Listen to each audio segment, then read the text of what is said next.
ವಿರೋಧ ಪಕ್ಷದವರು ಅಧಿವೇಶನವನ್ನ ಮಾಡಲಿಕ್ಕೆ ಬಿಡ್ತಾ ಇಲ್ಲ, ಅಧಿವೇಶನದಲ್ಲಿ ಚರ್ಚೆ ಮಾಡೋಕ್ಕೂ ಬಿಡ್ತಾ ಇಲ್ಲ. ಅದಕ್ಕೂ ಒಂದು ಕಾರಣ, ಬಹಳ ದೊಡ್ಡ ಕಾರಣ ಇದೆ. ಅದು ಅವರೆಲ್ಲ ಸೇರಿ ಹಗರಣದ ವಿಚಾರಕ್ಕೆ ಬಂದಾಗ ದಿನ ಪ್ರತಿನಿತ್ಯ ಅವರ ಘೋಷಣೆಗಳನ್ನು ನೋಡಿದ್ರೆ ನನಗೆ ತುಂಬಾ ಮನಸ್ಸು ನೋವಾಗುತ್ತೆ.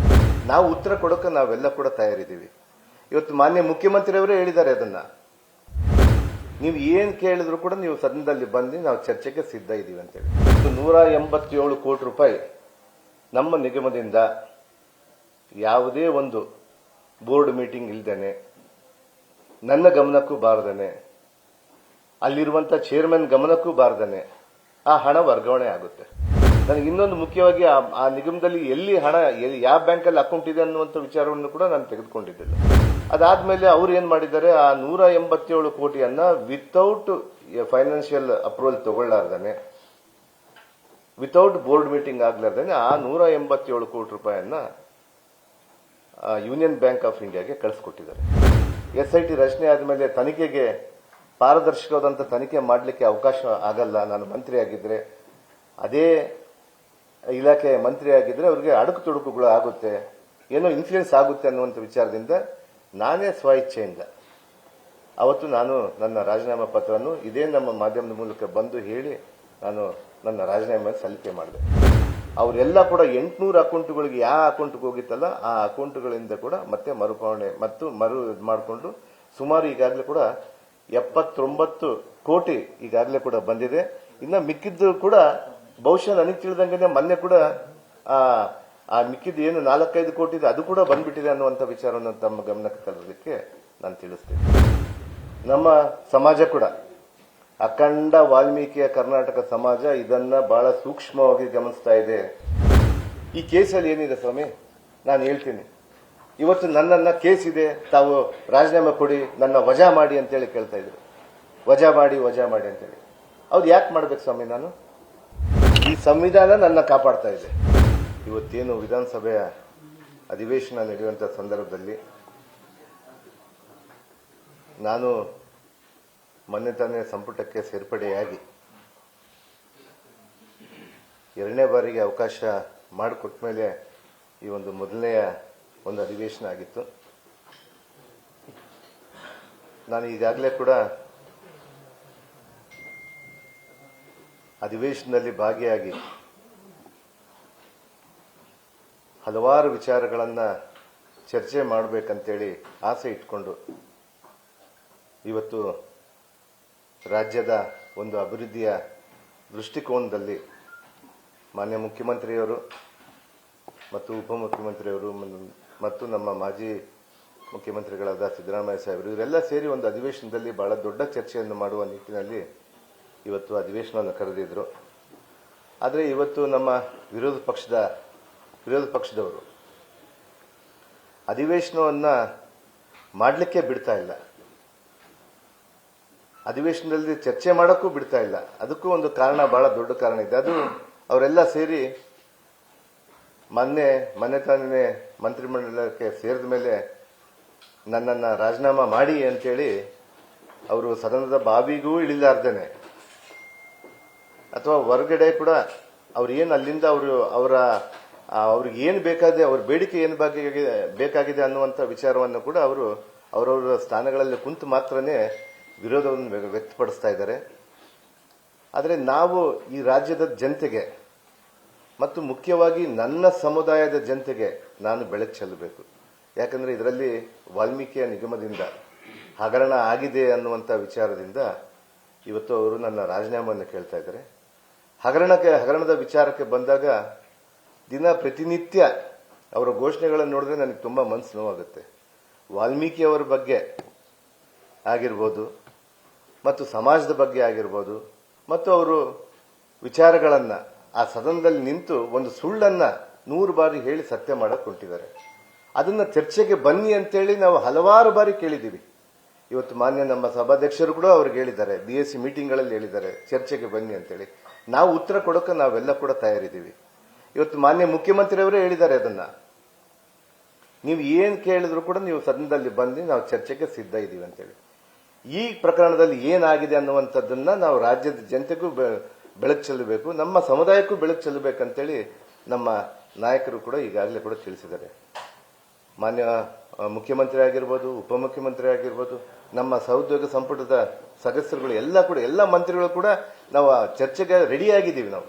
ಆದರೂ ಕೂಡ ಅವರು ವಿನಾಕಾರಣ ಇವತ್ತು ಆ ಚರ್ಚೆಗೆ ಬರಕ್ಕ ಆಗ್ತಾ ಇಲ್ಲ ಅವರಿಗೆ. ಒಂದು ವಿಚಾರ, ಅದಕ್ಕೆ ನಾನು ಸದನದ ಶಕ್ತಿ ಒಂದು ಕಡೆ ಆದರೆ ಮತ್ತೊಂದು ಅದೇ ರೀತಿಯಾದಂಥ ದೊಡ್ಡ ಮಟ್ಟದಲ್ಲಿ ಯಶಸ್ವಿಯಾಗಿ ಈ ದೇಶದ ಜನತೆಗೆ ಕಣ್ಣು ತೆರೆಸುವಂತ ಕೆಲಸ ಮಾಡೋದು ನಮ್ಮ ಪತ್ರಿಕಾ ರಂಗ. ಇದು ಒಂದು ದೊಡ್ಡ ಶಕ್ತಿ ಅನ್ನುವಂಥ ವಿಚಾರದಿಂದ ಇವತ್ತು ಸದನದಲ್ಲಿ ಆಗುವಂತ ಕೆಲಸವನ್ನ ಮಾಧ್ಯಮದ ಮೂಲಕ ಈ ರಾಜ್ಯದ ಜನಕ್ಕೆ ತಿಳಿಸಬೇಕಂತೇಳಿ ನಾನು ಪತ್ರಿಕಾಗೋಷ್ಠಿಯನ್ನು ಕರೆದಿದ್ದೀನಿ. ಇವತ್ತು ಇಡೀ ಪ್ರಕರಣ ಕಳೆದ 3 ವರ್ಷದಿಂದ ನಡ್ಕೊಂಡು ಬಂತು, 2 ವರ್ಷದಿಂದ. ಈ ಪ್ರಕರಣದ ನಾನು ತಮ್ಮ ಮೂಲಕ ನಮ್ಮ ರಾಜ್ಯದ ಜನತೆಗೆ, ನನ್ನ ಕ್ಷೇತ್ರದ ಜನತೆಗೆ ಮತ್ತು ನಮ್ಮ ಸಮುದಾಯದ ಜನಕ್ಕೆ ನಾನು ಇವತ್ತು ಅವರಿಗೆ ಬೆಳಕು ಚೆಲ್ಲಬೇಕಂತೇಳಿ ನಾನು ಇವತ್ತು ತಮ್ಮ ಪತ್ರಿಕಾ ಮಾಧ್ಯಮದಲ್ಲಿ ಹೇಳಲಿಕ್ಕೆ ನಾನು ಇವತ್ತು ಬಂದಿದ್ದೀನಿ. ಅದರ ಜೊತೆಗೆ ಇವತ್ತು ವಾಲ್ಮೀಕಿಯ ನಿಗಮದಿಂದ ಒಂದು ಬ್ಯಾಂಕ್ಗೆ ಟ್ರಾನ್ಸ್ಫರ್ ಆಗುತ್ತೆ. ಇವತ್ತು ನಾನು ಹೇಳಬೇಕಂದ್ರೆ ಇದರಲ್ಲಿ ಅನೇಕ ವಿಚಾರಗಳು ಇದರಲ್ಲಿ ಉಲ್ಲೇಖ ಮಾಡ್ಕೊಂಡು ಬರ್ತಾ ಇದ್ವಿ ನಾವು. ನಾನು ತಮ್ಮ ಮೂಲಕ ತಮಗೆಲ್ಲ ಕೂಡ ತಿಳಿದಿದೆ ಇದನ್ನೆಲ್ಲ ಕೂಡ ಯಾವ ರೀತಿ ಆಗಿದೆ ಏನಂತೇಳಿ. ಆದರೂ ಕೂಡ ನಾನು ಮತ್ತೊಮ್ಮೆ ಈ ರಾಜ್ಯದ ಜನತೆಗೆ ಜೊತೆಗೆ ನಮ್ಮ ಸರ್ಕಾರ ಇದರ ಮೇಲೆ ಯಾವ ರೀತಿ ನಿಟ್ಟು ನಿಲುವನ್ನು ಹೊಂದಿದೆ ಅನ್ನುವಂಥ ವಿಚಾರವನ್ನ, ಆಡಳಿತ ಸರ್ಕಾರ ಯಾವ ರೀತಿ ನಿಟ್ಟು ನಿಲುವನ್ನು ಹೊಂದಿದೆ ಅನ್ನುವಂಥ ವಿಚಾರವನ್ನು ಹೇಳಲಿಕ್ಕೆ ಇವತ್ತು ಮಾಧ್ಯಮದ ಮೂಲಕ ಜನತೆಗೆ ತಿಳಿಸಲಿಕ್ಕೆ ಇವತ್ತು ನಾನು ಪ್ರಯತ್ನ ಮಾಡ್ತಾ ಇದ್ದೀನಿ. ಅದರ ಜೊತೆಗೆ ಇವತ್ತು 187 ಕೋಟಿ ರೂಪಾಯಿ ನಮ್ಮ ನಿಗಮದಿಂದ ಯಾವುದೇ ಒಂದು ಬೋರ್ಡ್ ಮೀಟಿಂಗ್ ಇಲ್ದೇನೆ, ನನ್ನ ಗಮನಕ್ಕೂ ಬಾರದೇನೆ, ಅಲ್ಲಿರುವಂತ ಚೇರ್ಮನ್ ಗಮನಕ್ಕೂ ಬಾರದೇನೆ ಆ ಹಣ ವರ್ಗಾವಣೆ ಆಗುತ್ತೆ. ನನಗೆ ನಿಜವಾಗ್ಲೂ ನಾನು ಹೇಳ್ತೀನಿ, ಯಾವತ್ತೂ ಕೂಡ ಮೊದಲಿಂದ ನಾನು ಹೇಳ್ಕೊಂಡು ಬಂದಿದ್ದೀನಿ, ಒಬ್ಬ ಅಲ್ಲಿ ಚೇರ್ಮನ್ ಇದ್ಮೇಲೆ ನನ್ನ ಪ್ರಕ್ರಿಯೆ ಜಾಸ್ತಿ ಇರೋದಿಲ್ಲ. ಆದರೂ ಕೂಡ ನಾನು ಅಲ್ಲಿರುವಂತಹ ನಿಗಮದ MD ಅವರು ಮತ್ತು ಬ್ಯಾಂಕ್ನವರು, ಯೂನಿಯನ್ ಬ್ಯಾಂಕ್ ಆಫ್ ಇಂಡಿಯಾ, ನನಗೆ ಇನ್ನೊಂದು ಮುಖ್ಯವಾಗಿ ಆ ನಿಗಮದಲ್ಲಿ ಎಲ್ಲಿ ಹಣ ಯಾವ ಬ್ಯಾಂಕಲ್ಲಿ ಅಕೌಂಟ್ ಇದೆ ಅನ್ನುವಂಥ ವಿಚಾರವನ್ನು ಕೂಡ ನಾನು ತೆಗೆದುಕೊಂಡಿದ್ದಿಲ್ಲ. ಯಾಕಂದ್ರೆ ಫಸ್ಟ್ ಟೈಮ್ ನಾನು ಮಂತ್ರಿ ಆಗಿದ್ದೆ. ಅದಾದ ನಂತರ ಬೇರೆ ಬೇರೆ ವಿಚಾರಗಳಲ್ಲಿ ನಾವು ರಾಜ್ಯದಲ್ಲಿ ಸುತ್ತಾಡುವಂತ ವಿಚಾರದಲ್ಲಿ ನಿಗಮಕ್ಕೆ ನಾನು ಒಂದೇ ಸರ್ತಿ ಹೋಗಿದ್ದೆ. ಅದಾದ್ಮೇಲೆ ಅವ್ರು ಏನ್ ಮಾಡಿದ್ದಾರೆ, ಆ 187 ಕೋಟಿಯನ್ನ ವಿತೌಟ್ ಫೈನಾನ್ಷಿಯಲ್ ಅಪ್ರೂವಲ್ ತಗೊಳ್ಳಾರ್ದಾನೆ, ವಿತೌಟ್ ಬೋರ್ಡ್ ಮೀಟಿಂಗ್ ಆಗ್ಲಾರ್ದಾನೆ ಆ 187 ಕೋಟಿ ರೂಪಾಯಿಯನ್ನ ಯೂನಿಯನ್ ಬ್ಯಾಂಕ್ ಆಫ್ ಇಂಡಿಯಾಗೆ ಕಳಿಸ್ಕೊಟ್ಟಿದ್ದಾರೆ. ಅದಾದ ನಂತರ ತಮಗೆಲ್ಲ ಕೂಡ ಗೊತ್ತಂಗನೆ ಅಲ್ಲ ಒಬ್ಬ ಚಂದ್ರಶೇಖರ್ ಅನ್ನುವಂಥ ವ್ಯಕ್ತಿ ಆತ್ಮಹತ್ಯೆ ಮಾಡಿಕೊಂಡ. ಅದಾದ ನಂತರ ಅದರ ತನಿಖೆ ಬಂತು. ನಾನು ಅವತ್ತೇ ಆ ತನಿಖೆ ಆದಾಗ ನನಗೆ ಆಕ್ಚುಲಿ ಅದು 2 ದಿನದ ನಂತರ ಅವರು ತೀರ್ಕೊಂಡ ಮೇಲೆ 1 ದಿನದ ನಂತರ ನನಗೆ ಗೊತ್ತಾಗಿದೆ ಆತ್ಮಹತ್ಯೆ ಮಾಡ್ಕೊಂಡಿದೆ ಅಂತೇಳಿ. ಅದರಲ್ಲಿ ಏನೇನು ಉಲ್ಲೇಖ ಮಾಡಿದ್ದಾರೆ ಅಂತೇಳಿ ಕೂಡ ಈಗಾಗಲೇ ಕೂಡ SIT ರಚನೆ ಆಯಿತು, ಅದರಲ್ಲೆಲ್ಲ ಹೇಳಿದ್ದೀವಿ ನಾವು. ಅದರ ಜೊತೆಗೆ 187 ಕೋಟಿ ರೂಪಾಯಲ್ಲಿ 100 ಕೋಟಿ ರೂಪಾಯಿ ನನ್ನ ಗಮನಕ್ಕೆ ನಾವು ಬಂದ ಕೂಡಲೇ ಅದನ್ನು ಅಲ್ಲೇ ತಕ್ಷಣವೇ ಫ್ರೀಸ್ ಮಾಡಿದ್ವಿ, ನಾವು ಬ್ಯಾಂಕಲ್ಲೇ ಉಳಿಸ್ಕೊಂಡ್ವಿ. ಅದಾದ ನಂತರ 87 ಕೋಟಿ ರೂಪಾಯಿ ಇನ್ನು ನಮಗೆ ಹಣ ಬೇರೆ ಬೇರೆ ನಮ್ಮ ಯೂನಿಯನ್ ಬ್ಯಾಂಕ್ ಆಫ್ ಇಂಡಿಯಾದಿಂದ ತೆಲಂಗಾಣ ಮೂಲದ ಹೈದರಾಬಾದ್ಗೆ ಹೋಗ್ಬಿಟ್ಟು ಅಲ್ಲಿಂದ ಬೇರೆ ಬೇರೆ ಸುಮಾರು 800 ಅಕೌಂಟ್ಗಳಿಗೆ ಆಗಿತ್ತು. ಬನ್ನಿ, 800 ಅಕೌಂಟ್ಗಳಿಗೆ ಹೋದ್ಮೇಲೆ ನಮಗೆ ಅವಾಗ ನಾವು ಮಾನ್ಯ ನಮ್ಮ ಅಂದಿನ ಮುಖ್ಯಮಂತ್ರಿಗಳು ಮತ್ತು ಅಂದಿನ ಉಪಮುಖ್ಯಮಂತ್ರಿಗಳು ಸಿದ್ದರಾಮಯ್ಯ ಸಾಹೇಬರು ಇದು ಯಾವ ರೀತಿ ಆಗಿದೆ ಅಂತೇಳಿ ಕೂಲಂಕುಷವಾಗಿ ಪರಿಶೀಲಿಸಿ ಇದನ್ನ SIT ರಚನೆ ಮಾಡಬೇಕು, SIT ಮೂಲಕ ಆದ್ಮೇಲೆ ಇದನ್ನ ಮಾಡೋಣ ಅನ್ನುವಂಥ ವಿಚಾರವನ್ನ ನನಗೆ ಅಂದಿನ ಮುಖ್ಯಮಂತ್ರಿಗಳು ಮತ್ತು ಉಪಮುಖ್ಯಮಂತ್ರಿಗಳು ಹೇಳಿದರು. ನಾನು ಅದೇ ರೀತಿಯಾಗಿ ಕೂಡ ನಾನು ಒಬ್ಬ ಮಂತ್ರಿಯಾಗಿ SIT ರಚನೆ ಆಗಿರೋದು ನಮಗೆ ಮೇ 31ರಲ್ಲಿ. SIT ರಚನೆಯಾಗಿ 2-3 ದಿನ ಆದ್ಮೇಲೆ ನಾನು SIT ರಚನೆ ಆದ್ಮೇಲೆ ತನಿಖೆಗೆ ಪಾರದರ್ಶಕವಾದಂಥ ತನಿಖೆ ಮಾಡಲಿಕ್ಕೆ ಅವಕಾಶ ಆಗಲ್ಲ. ನಾನು ಮಂತ್ರಿ ಆಗಿದ್ರೆ, ಅದೇ ಇಲಾಖೆ ಮಂತ್ರಿ ಆಗಿದ್ರೆ ಅವರಿಗೆ ಅಡುಕು ತೊಡಕುಗಳು ಆಗುತ್ತೆ, ಏನೋ ಇನ್ಫ್ಲೂಯೆನ್ಸ್ ಆಗುತ್ತೆ ಅನ್ನುವಂಥ ವಿಚಾರದಿಂದ ನಾನೇ ಸ್ವ ಇಚ್ಛೆಯಿಂದ ಅವತ್ತು ನಾನು ನನ್ನ ರಾಜೀನಾಮಾ ಪತ್ರವನ್ನು ಇದೇ ನಮ್ಮ ಮಾಧ್ಯಮದ ಮೂಲಕ ಬಂದು ಹೇಳಿ ನಾನು ನನ್ನ ರಾಜೀನಾಮೆ ಸಲ್ಲಿಕೆ ಮಾಡಿದೆ. ಅದಾದ ನಂತರ ಈ 87 ಕೋಟಿ ರೂಪಾಯಿಯಲ್ಲಿ ಕೂಡ 84.68 ಲಕ್ಷ ಏನೋ ಆಗಿತ್ತು. ಅದರಲ್ಲಿ ಅದರಲ್ಲಿ ನಮಗೆ ಈ ದೇಶನೇ ಮೆಚ್ಚುವಂತ ಕೆಲಸ ನಮ್ಮ SIT ಮಾಡಿದೆ ಇವತ್ತು. ನಮ್ಮ SIT, ಕರ್ನಾಟಕದ SIT ಬಹುಶಃ ಈ ದೇಶದಲ್ಲಿ ಕೂಡ ಹಗರಣ ಆಗಿದ್ದು ಕೆಲವೇ ದಿನಗಳಲ್ಲಿ ನಾವು ಮತ್ತೆ ಆ ಹಣವನ್ನು ವಾಪಸ್ ತಂದಿರುವಂತ ಕೀರ್ತಿ ಯಾರ್ದಾದ್ರೆ ಅಂದ್ರೆ ಅದು ನಮ್ಮ ಕರ್ನಾಟಕದ SIT ಅನ್ನುವಂಥ ವಿಚಾರವನ್ನು ನಾನು ತಿಳಿಸ್ತೀನಿ. ಯಾಕಂದ್ರೆ ಸುಮಾರು 84.68 ಕೋಟಿಯಲ್ಲಿ ಕೂಡ ಈಗಾಗಲೇ ಕೂಡ ತನಿಖೆ ಮಾಡಿ ಪ್ರತಿಯೊಬ್ಬರಿಗೆ ಹೋಗ್ಬಿಟ್ಟು ಡೇ ಅಂಡ್ ನೈಟ್ 24/7 ಕೆಲಸ ಮಾಡಿದ್ದಾರೆ. ಅಲ್ಲಿನ ಅಧಿಕಾರಿಗಳು ಬಹಳ ಅದ್ಭುತವಾಗಿ ಕೆಲಸ ಮಾಡಿದ್ದಾರೆ. ಅವರೆಲ್ಲ ಕೂಡ 800 ಅಕೌಂಟ್ಗಳಿಗೆ ಯಾವ ಅಕೌಂಟ್ಗೆ ಹೋಗಿತ್ತಲ್ಲ ಆ ಅಕೌಂಟ್ಗಳಿಂದ ಕೂಡ ಮತ್ತೆ ಮರುಪಾವಣೆ ಮತ್ತು ಮಾಡಿಕೊಂಡು ಸುಮಾರು ಈಗಾಗಲೇ ಕೂಡ 79 ಕೋಟಿ ಈಗಾಗಲೇ ಕೂಡ ಬಂದಿದೆ. ಇನ್ನ ಮಿಕ್ಕಿದ್ದು ಕೂಡ ಬಹುಶಃ ನನಗೆ ತಿಳಿದಂಗೆ ಮೊನ್ನೆ ಕೂಡ ಆ ಮಿಕ್ಕಿದ್ದು ಏನು 4-5 ಕೋಟಿ ಇದೆ ಅದು ಕೂಡ ಬಂದ್ಬಿಟ್ಟಿದೆ ಅನ್ನುವಂಥ ವಿಚಾರವನ್ನು ತಮ್ಮ ಗಮನಕ್ಕೆ ತರಲಿಕ್ಕೆ ನಾನು ತಿಳಿಸ್ತೀನಿ. ನಾನು ಈ ವಿಚಾರವನ್ನು ಚರ್ಚೆ ಮಾಡಲಿಕ್ಕೆ ನಾವು ಸದನದಲ್ಲಿ ನಾವು ಚರ್ಚೆ ಮಾಡಬೇಕಂತೇಳಿ ಅವ್ರಿಗೆ ಅವಕಾಶ ಕೊಟ್ಟಿದ್ವಿ. ಸುಮಾರು ನನ್ನಿಂದಾಗ್ಲಿ ಯಾರು ಕೂಡ ನನ್ನಿಂದ ಇವತ್ತು SIT ರಚನೆಯಲ್ಲಿ ಮಾಡಿದಾಗ ನನ್ನ ಕಡೆಗೆ ನನ್ನ ಅಕೌಂಟ್ಗಾಗಲಿ ಎಲ್ಲಿ ಕೂಡ ನನ್ನ ಅಕೌಂಟ್ಗೆ ₹1 ಕೂಡ ನನಗೆ ಬಂದಿಲ್ಲ. ಅದು ನನ್ನ ಧೈರ್ಯ, ನಾನು ಇವತ್ತು ಮುಕ್ತವಾಗಿದ್ದೀನಿ ಅಂತೇಳಿ. ಆದರೆ ಇವತ್ತು ವಿನಾಕಾರಣ ಅದಾದ ನಂತರ ಮತ್ತೆ ನಂತರ ದಿನಗಳಲ್ಲಿ ಏನೇನಾಯ್ತು ಅನ್ನುವಂಥ ವಿಚಾರವನ್ನು ತಮ್ಮ ಬೆಳಕಿಗೂ ಬಂತು. ನಾನು ರಾಜೀನಾಮೆ ಮಾಡಿದ ಮೇಲೆ ED ಆಯಿತು, ನನ್ನ ಮೇಲೆ ED ಬಂದು ನನ್ನ ಅರೆಸ್ಟ್ ಮಾಡ್ತು, ಅರೆಸ್ಟ್ಗಾಗಿ ನನ್ನ ಜೈಲಿಗೆ ಹಾಕಿತು. EDಯಲ್ಲಿ ಏನೇನು ನಡೀತು ಅಂತೇಳಿ ಹಲವಾರು ಬಾರಿ ನಾನು ಹೇಳಿದ್ದೀನಿ. ಯಾರ್ಯಾರ ಹೆಸರು ಹೇಳಿ ಏನೇನು ಮಾಡಬೇಕು, ನೀವು ಯಾವ ರೀತಿ ಸರ್ಕಾರವನ್ನು ಉಳಿಸಬಾರದು ಅನ್ನುವಂಥ ಹುನ್ನಾರವನ್ನ ಕೇಂದ್ರದ ತನಿಖಾ ಸಂಸ್ಥೆಗಳು ಮಾಡಿದ್ರು. ಆದರೂ ನ್ಯಾಯಾಲಯಕ್ಕೆ ಮೊರೆ ಹೋಗಿ ನನಗೆ ನ್ಯಾಯಾಲಯದಿಂದ ನಾನು ಆ ಜೈಲಿಂದ ಹೊರಗಡೆ ಬಂದ ಮೇಲೆ ನಾನು ಮತ್ತೆ ಅವಕಾಶ ಮಾಡಿಕೊಡ್ಬೇಕಂತೇಳಿ ನಾನು ಕೇಳಿದ್ದೆ. ಈ ನಿಟ್ಟಿನಲ್ಲಿ ನಾನು ಇವತ್ತು ಮಾನ್ಯ ಈ ಸದನದ ವಿರೋಧ ಪಕ್ಷದ ನಾಯಕರಿಗೆ ಈ ಎಲ್ಲಾ ವಿಚಾರಗಳನ್ನ ನಾವು ಹೇಳಬೇಕಂತೇಳಿ ನಾವು ಅವ್ರನ್ನ ಸದನದಲ್ಲಿ ನಾವು ಚರ್ಚೆಗೆ ಮುಕ್ತ ಅವಕಾಶ ಕೇಳಿದಾಗ ಅವ್ರು ಯಾವುದೇ ಕಾರಣಕ್ಕೂ ಮಾಡ್ತಾ ಇಲ್ಲ. ಏನು ಒಬ್ಬ ದಲಿತ ಮತ್ತೊಮ್ಮೆ ಮಂತ್ರಿ ಆಗಿದ್ದಾನೆ, ಒಬ್ಬ ಆದಿವಾಸಿ ಜನಾಂಗದಿಂದ ಮತ್ತೊಮ್ಮೆ ಮಂತ್ರಿ ಆಗಿದ್ದಾನೆ, ಇವನಿಗೆ ಹೆಂಗಾದ್ರೂ ಮಾಡಿ ತೆಗಿಬೇಕು, ಇವನಿಗೆ ಹೆಂಗಾದ್ರೂ ಮಾಡಿ ಅಲ್ಲಿಂದ ಇಳಿಸಬೇಕು ಅನ್ನುವಂಥ ಹುನ್ನಾರವನ್ನ ಈ ಮನುವಾದಿಗಳು ಮಾಡ್ತಾ ಇದ್ದಾರೆ. ಇವತ್ತು ಇಡೀ ದೇಶನೇ ನೋಡ್ತಾ ಇದೆ ಇವತ್ತು ಯಾವ ರೀತಿ ಕೇಂದ್ರದಲ್ಲಿರುವಂತಹ ಸರ್ಕಾರ ಯಾವ ರೀತಿ ನಮ್ಮ ದೇಶವನ್ನು ನಡೆಸಿಕೊಂಡು ಹೋಗ್ತಿದೆ ಅಂತೇಳಿ. ಅದರಲ್ಲಿ ಮುಖ್ಯವಾಗಿ ದಲಿತರನ್ನ ಈ ದೇಶದಲ್ಲಿ ಈ ಮನುವಾದಿಗಳು ಇವತ್ತು ಯಾವ ರೀತಿ ನಡೆಸ್ಕೊಂಡು ಹೋಗ್ತಾ ಇದ್ದಾರೆ ಅನ್ನುವಂಥ ವಿಚಾರವನ್ನ ಈಗಾಗಲೇ ದೇಶಾದ್ಯಂತ ಕಣ್ತೆರೆದು ನೋಡ್ತಾ ಇದೆ. ಇವತ್ತು ಮೊನ್ನೆ ತಾನೇನೆ ಇನ್ನ ಒಂದು ಘಟನೆ ಕೂಡ ನಡೀತು. ಇವತ್ತು ಈಗಾಗಲೇ ಕೂಡ ರಾಜ್ಯಸಭೆಯ ವಿರೋಧ ಪಕ್ಷದ ನಾಯಕರು ಪ್ರಧಾನಮಂತ್ರಿಗೆ ಸರಿಸಮಾನವಾಗಿರುವಂತಹ ಸ್ಥಾನ ಅದು. ಆ ಒಬ್ಬ ವ್ಯಕ್ತಿ ನಮ್ಮ ಮಲ್ಲಿಕಾರ್ಜುನ್ ಖರ್ಗೆ ಸಾಹೇಬರು ಉತ್ತರಾಖಂಡಲ್ಲಿ ಹೋಗ್ಬಿಟ್ಟು ಒಂದು ಮೀಟಿಂಗ್ ಅನ್ನು ಮಾಡ್ಕೊಂಡು ಬಂದ್ರೆ ಇವತ್ತು ಆ ಜಾಗಕ್ಕೆ ಹೋಗಿ ಈ ಮನುವಾದಿಗಳು ಹೋಗ್ಬಿಟ್ಟು ಇವತ್ತು ಅಲ್ಲಿ ಆ ಜಾಗವನ್ನು ಶುದ್ಧೀಕರಣ ಮಾಡ್ತಾರಂದ್ರೆ ಇವತ್ತು ನನಗನ್ಸುತ್ತೆ ಇವತ್ತು ಈ ದೇಶದಲ್ಲಿ ಇನ್ನ ವರ್ಣ ಪದ್ಧತಿ ಇದೆ ಅನ್ನುವಂಥ ವಿಚಾರವನ್ನು ತಿಳಿಸ್ಲಿಕ್ಕೆ ನಾನು ಬಯಸ್ತೀನಿ. ಇವತ್ತು ಸಂವಿಧಾನದ ಪದ್ಧತಿಯಲ್ಲಿ ಇಲ್ಲ, ನಾವು ವರ್ಣ ಪದ್ಧತಿಯಲ್ಲಿ ಇನ್ನು ಮುಂದುವರಿಸಿಕೊಂಡು ಹೋಗ್ತಾ ಇದೀವಿ.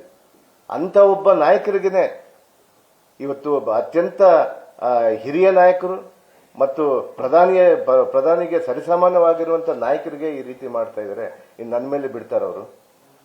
ಇವತ್ತು ಕೇವಲ ಏನಿಲ್ಲ, ಒಬ್ಬ ದಲಿತ, ಒಬ್ಬ ಆದಿವಾಸಿ ಮಂತ್ರಿಯಾಗಿದ್ದಾನೆ, ಇವ್ರನ್ನ ತೆಗಿಬೇಕು ಅನ್ನುವಂಥ ವಿಚಾರದಿಂದ ಇವತ್ತು ವಿರೋಧ ಪಕ್ಷದ ನಾಯಕರು ಇವತ್ತು ನಮ್ಮ ಸದನದಲ್ಲಿ ಮಾಡ್ತಾ ಇದ್ದಾರೆ.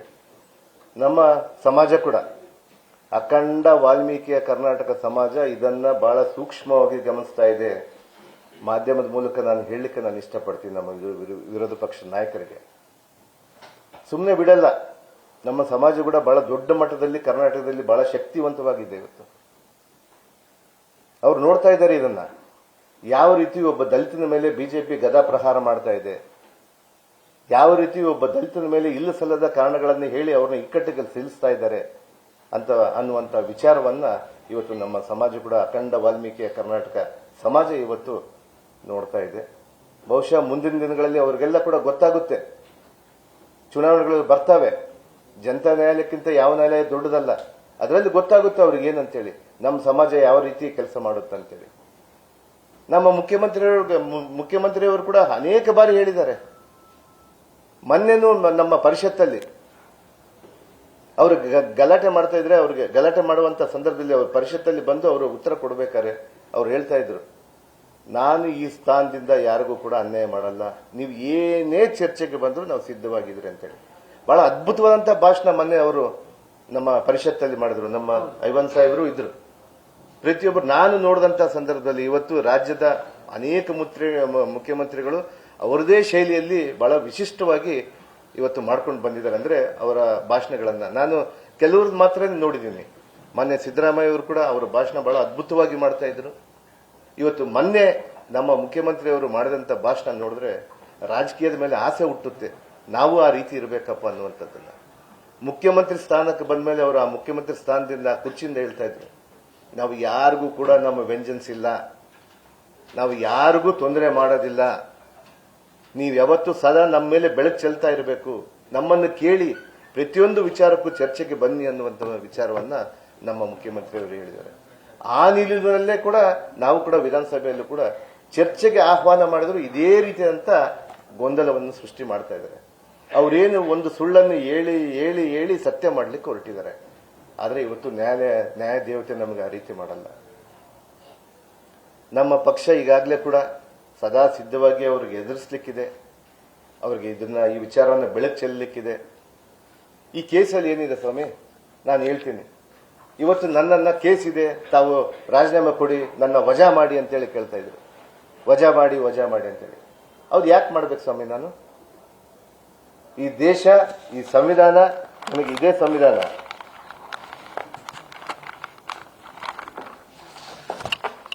ಈ ಸಂವಿಧಾನ ನನ್ನ ಕಾಪಾಡ್ತಾ ಇದೆ. ನಾವು ಈ ಸಂವಿಧಾನವನ್ನ ಕಾಂಗ್ರೆಸ್ ಪಕ್ಷ ಇದಕ್ಕೆ ಯಾಕೆ ನಾವು ಇದನ್ನ ರಕ್ಷಣೆ ಮಾಡಲಿಕ್ಕೆ ಇವತ್ತು ನಮ್ಮ ಕಾಂಗ್ರೆಸ್ನ ಮುಖಂಡರೆಲ್ಲ ಸೇರಿ ಪ್ರತಿಯೊಬ್ಬರು ಕೂಡ ಸಂವಿಧಾನವನ್ನು, ಈ ಬುಕ್ ಅನ್ನು ಯಾಕೆ ಎತ್ತಿ ಹಿಡಿತಾರೆ ಅಂದ್ರೆ, ಬಾಬಾ ಸಾಹೇಬ್ ಅಂಬೇಡ್ಕರ್ ಕೊಟ್ಟಿರುವಂತಹ ಬೈಬಲ್ ಇದು. ನಮಗೆ ಈ ಸಂವಿಧಾನ ನಮಗೆ ರಕ್ಷಣೆ ಮಾಡುತ್ತೆ. ಇವತ್ತು ನೀವಲ್ಲ ಸ್ವಾಮಿ, ವಿಧಾನಸಭೆಯಲ್ಲಿ ಬಂದು ನಮ್ಮ ಮುಗ್ಧ ಜನರಿಗೆ ಏನೇನೋ ಹೇಳ್ಬಿಟ್ಟು ಸುಳ್ಳು ಹೇಳಿ ಒಬ್ಬ ದಲಿತನ್ನ ಯಾವ ರೀತಿಯಾದ್ರೂ ತಾವು ಬಳಸ್ಕೋಬಹುದು ಅಂತೇಳಿ ಮನುವಾದಿಗಳು ಏನ್ ಮಾಡ್ತಾ ಇದಾರಲ್ಲ, ಇದು ನಡೆಯಲ್ಲ. ಈ ಸಂವಿಧಾನ ನನ್ನನ್ನು ರಕ್ಷಣೆ ಮಾಡುತ್ತೆ. ಬಾಬಾ ಸಾಹೇಬ್ ಅಂಬೇಡ್ಕರ್ ಕೊಟ್ಟಂತ ಸಂವಿಧಾನ ನನ್ನ ರಕ್ಷಣೆ ಮಾಡುತ್ತೆ. ಹೌದು, ಕೆಲವರೆಲ್ಲ ಹೇಳ್ತಾ ಇರ್ತಾರೆ ಕೇಸ್ ಅಂದ ಕೂಡಲೇ ದಲಿತ ಅಂತೇಳಿ. ಹೌದು ಸ್ವಾಮಿ, ನಾನು ದಲಿತನೇ, ಹುಟ್ಟು ದಲಿತ, ನಾನು ಸಾಯೋದು ಕೂಡ ದಲಿತನಾಗೆ ಸಾಯ್ತೀನಿ. ಅದು ನಮ್ಮ ಅಂಬೇಡ್ಕರ್ ಅವರು ಈ ಸಂವಿಧಾನ ಕೊಟ್ಟಂತ ನನಗೆ ರಕ್ಷಣೆ ಇದೆ. ಇವತ್ತು ಬಹುಶಃ ಈ ಸಂವಿಧಾನ ಇಲ್ಲಾಂದ್ರೆ ನಾವು ಎಲ್ಲಿ ಹೋಗ್ತಿದ್ವೋ ನನಗೆ ಗೊತ್ತಾಗ್ತಿದ್ದಿಲ್ಲ. ಅಂತ ರೀತಿಯಾಗಿ ಇವತ್ತು ನಮ್ಮ ವಿರೋಧ ಪಕ್ಷದವರು ಹಲವಾರು ಜ್ವಲಂತ ಸಮಸ್ಯೆಗಳನ್ನು ಬಿಟ್ಟು ಇವತ್ತು ಈ ಕೇಸನ್ನ ಇಟ್ಕೊಂಡು ಇವತ್ತು ನನ್ನ ರಾಜೀನಾಮೆಯನ್ನು ಕೇಳ್ತಾ ಇದ್ದಾರೆ. ಇವತ್ತು ಬಹುಶಃ ಇವತ್ತು ಬಹಳ ಜನ ಇವತ್ತು ದೇಶದಲ್ಲಿರುವಂತ ಅನೇಕ ಮಂತ್ರಿಗಳು, ಇವತ್ತು ದೇಶವನ್ನ ನಡೆಸುವಂತ ಮಂತ್ರಿಗಳಲ್ಲೇ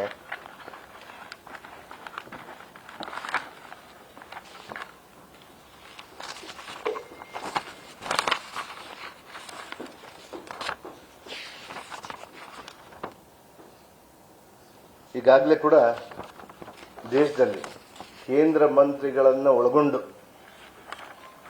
ಸುಮಾರು ದೇಶದ ಬಿಜೆಪಿ ಅಧಿಕಾರದಲ್ಲಿರುವಂತಹ ಮಂತ್ರಿ ಮಂಡಳ ಸುಮಾರು 336 ಜನ ಇದ್ದಾರೆ. ಅದರಲ್ಲಿ 78 ಜನ ಕೇಂದ್ರ ಮಂತ್ರಿಗಳು ಕೂಡ ಇದ್ದಾರೆ. ಈ 326 ಜನದಲ್ಲಿ 126 ಜನದ ಮೇಲೆ ಗಂಭೀರವಾದಂತಹ ಪ್ರಕರಣಗಳಿದ್ದಾವೆ. ಅವ್ರು ಯಾಕೆ ರಾಜೀನಾಮೆ ಕೇಳಲ್ಲ ಸ್ವಾಮಿ? ನೀವು ಇವತ್ತು ನಾನು ಕಾಂಗ್ರೆಸ್ ಪಕ್ಷ ಒಬ್ಬ ದಲಿತ ಅಂತೇಳಿ ತಾವು ಕೇಳ್ತಾ ಇದ್ದೀರಾ? 126 ಜನದ ಮೇಲೆ ಇವತ್ತು ಗಂಭೀರವಾದಂತಹ ಪ್ರಕರಣಗಳು. ಅದು ಹೇನಸ್ ಅಂದ್ರೆ ನಿಮಗೆ ಕಿಡ್ನಾಪ್ ಆಗಿರ್ಬೋದು, ರೇಪ್ ಆಗಿರ್ಬೋದು, ಅಟೆಂಪ್ಟ್ ಮರ್ಡರ್ ಆಗಿರ್ಬೋದು, ಮಾನಭಂಗಗಳು ಆಗಿರ್ಬೋದು. ಇವತ್ತು ತಾವೆಲ್ಲರೂ ತಾವೇ ನೋಡ್ತಾ ಇದ್ದೀರಿ. ಇವತ್ತು ಸುವೇಂದು ಅಧಿಕಾರಿ ಅಂತೇಳಿ ನಮ್ಮ ಪಶ್ಚಿಮ ಬಂಗಾಳದ ಮುಖ್ಯಮಂತ್ರಿ ಇದ್ದಾರೆ, ಅವ್ರ ಮೇಲೆ 29 ಕೇಸ್ಗಳಿದ್ದಾವೆ, ಗಂಭೀರವಾದಂತಹ ಪ್ರಕರಣಗಳಿದ್ದಾವೆ. ಇಲ್ಲ ಸ್ವಾಮಿ, ಕೆಲವರಿಗೆಲ್ಲ ನ್ಯಾಯಾಲಯಗಳು ಹೋದ್ಮೇಲೆ ಅಲ್ಲಿಂದ ವಾಪಸ್ ಅಂದ್ರೆ ಅವ್ರ ಮೇಲೆ ಏನಿಲ್ಲ ಅಂತ ಹೇಳಿ ಬರುತ್ತೆ. ನನಗೂ ಅದೇ ನಂಬಿಕೆ ಇದೆ. ನನಗೆ ಇವತ್ತು ಬೇಲ್ ಕೊಟ್ಟು ಕಳಿಸಿದ್ದಾರೆ, ಹೌದು ನೀನು ಬಾರಿ ಇನ್ನ ಅಪರಾಧಿ ಅಲ್ಲ, ನಿನ್ ಮೇಲೆ ಬರೀ ಆರೋಪ ಬಂದಿದೆ ಅಂತೇಳಿ. ನಾನು ಈ ಸಂವಿಧಾನದಲ್ಲಿ ಏನೇನು ಬೇಕೋ ಅದನ್ನೆಲ್ಲ ಕೂಡ ನಾನು ರಕ್ಷಣೆ ಕೊಡಲಿಕ್ಕೆ ನ್ಯಾಯ ವ್ಯವಸ್ಥೆ ಕೂಡ ನಾನು ಹೋಗಿದ್ದೀನಿ. ಈ ಕೇಂದ್ರ ಸಂಸ್ಥೆಗಳು ಇವನ್ನ ಇಟ್ಕೊಂಡು ಅದನ್ನ ನನ್ನ ಮೇಲೆ ಇಲ್ಲ ಸಲ್ಲದ ವ್ಯವಹಾರಗಳನ್ನು ಇಲ್ಲ ಸಲ್ಲದ ಆರೋಪಗಳನ್ನು ಮಾಡಿ ನನಗೆ ಇಕ್ಕಟ್ಟಿಗೆ ಸಿಲುಸಿದಾಗ ನ್ಯಾಯ ದೇವಾಲಯ ರಕ್ಷಣೆ ಕೊಟ್ಟಿದೆ. ಇವರೇನೇ ನ್ಯಾಯದೇವರುಗಳ ಆ ಸ್ಥಾನದಲ್ಲಿ ಕುಂತು ನೀನು ಆರೋಪಿ ನೀನು ಕನ್ವಿಕ್ಟ್ ಆಗಿದೆ, ನಿನ್ಗೆ ಆಗಿದೆ ಅಂತೇಳಿ. ನಾನು ಎಲ್ಲೆಲ್ಲ ಕನ್ವಿಕ್ಟ್ ಆಗಿದ್ದೇನೆ ಸ್ವಾಮಿ, ನನಗೆ ಅವಕಾಶ ಇದೆ. ಈ ಸಂವಿಧಾನದಲ್ಲಿ ನನ್ನ ಮೂಲಭೂತ ಹಕ್ಕು ಅದು. That is my fundamental right. ನನಗೆ ಆ ಹಕ್ಕನ್ನು ಕೂಡ ತಾವು ಕಲಿಸಿದ್ದೇ ಇದ್ರೆ ಹೆಂಗ್ ಸ್ವಾಮಿ? ನನ್ನ ರಾಜೀನಾಮೆ ಕೇಳಕ್ಕಿಂತ ಮೊದಲು ನೀವು 126 ಜನದ ರಾಜೀನಾಮೆ ಮಾಡಿಸಿ, ಮುಖ್ಯಮಂತ್ರಿ ಸುವೇಂದ್ರ ಅಧಿಕಾರಿ ಅವ್ರನ್ನ ರಾಜೀನಾಮೆ ಮಾಡಿಸಿ, ಅಸ್ಸಾಂ ಮುಖ್ಯಮಂತ್ರಿ ಆದಂತ ಹೇಮಂತ ಬಿಶ್ವಾಸ್ ಅವ್ರನ್ನ ರಾಜೀನಾಮೆ ಮಾಡಿಸಿ, ಅವ್ರನ್ನ ರಾಜೀನಾಮೆ ಬಿಟ್ಟು ಒಬ್ಬ ದಲಿತರಿಂದ ಕೆಳಮಟ್ಟದಿಂದ ಮೇಲೆ ಬಂದವ್ರ ಮೇಲೆ ತಾವು ಗದಾ ಪ್ರಹಾರ ಮಾಡ್ತಾ ಇದ್ರಿ ಸ್ವಾಮಿ. ಇದು ಯಾವ ನ್ಯಾಯ ಸ್ವಾಮಿ ಇದು? ಇದೇ ಸದನದಲ್ಲಿ ವಿರೋಧ ಪಕ್ಷದವ್ರ ಮೇಲೆ, ನಮ್ಮ ಆ ಸದನದ ವಿರೋಧ ಪಕ್ಷದ ನಾಯಕರಿಂದ ಹಿಡಿದು ಎಲ್ಲರ ಮೇಲೆ ಎಷ್ಟು ಕೇಸ್ ಇಲ್ಲ ಸ್ವಾಮಿ? ಎಲ್ಲರ ಮೇಲೂ ಇದೆ. ನ್ಯಾಯಾಲಯಗಳಲ್ಲಿ ಪ್ರಕರಣಗಳಲ್ಲಿ ಬರಲಿ, ನ್ಯಾಯಾಲಯ ನನಗೇನಾದ್ರೂ ತೀರ್ಪು ಮಾಡಿ ನೀನು ಆರೋಪಿ, ನೀನು ಕನ್ವಿಕ್ಟ್, ನಿನ್ನಿಂದ ತಪ್ಪಾಗಿದೆ ಅಂದ್ರೆ ನಾನು ಯಾವುದೇ ಶಿಕ್ಷೆ ಕೊಟ್ಟರು ಕೂಡ ನಾನು ತಲೆಬಾಗಕ್ಕೆ ನಾನು ತಯಾರಿದ್ದೀನಿ. ನ್ಯಾಯಸ್ಥಾನಕ್ಕೆ ನಾನು ತಲೆಬಾಗ್ತೀನಿ. ನ್ಯಾಯಸ್ಥಾನಕ್ಕೆ ತಲೆಬಾಗ್ತೀವಿ ನಾವು.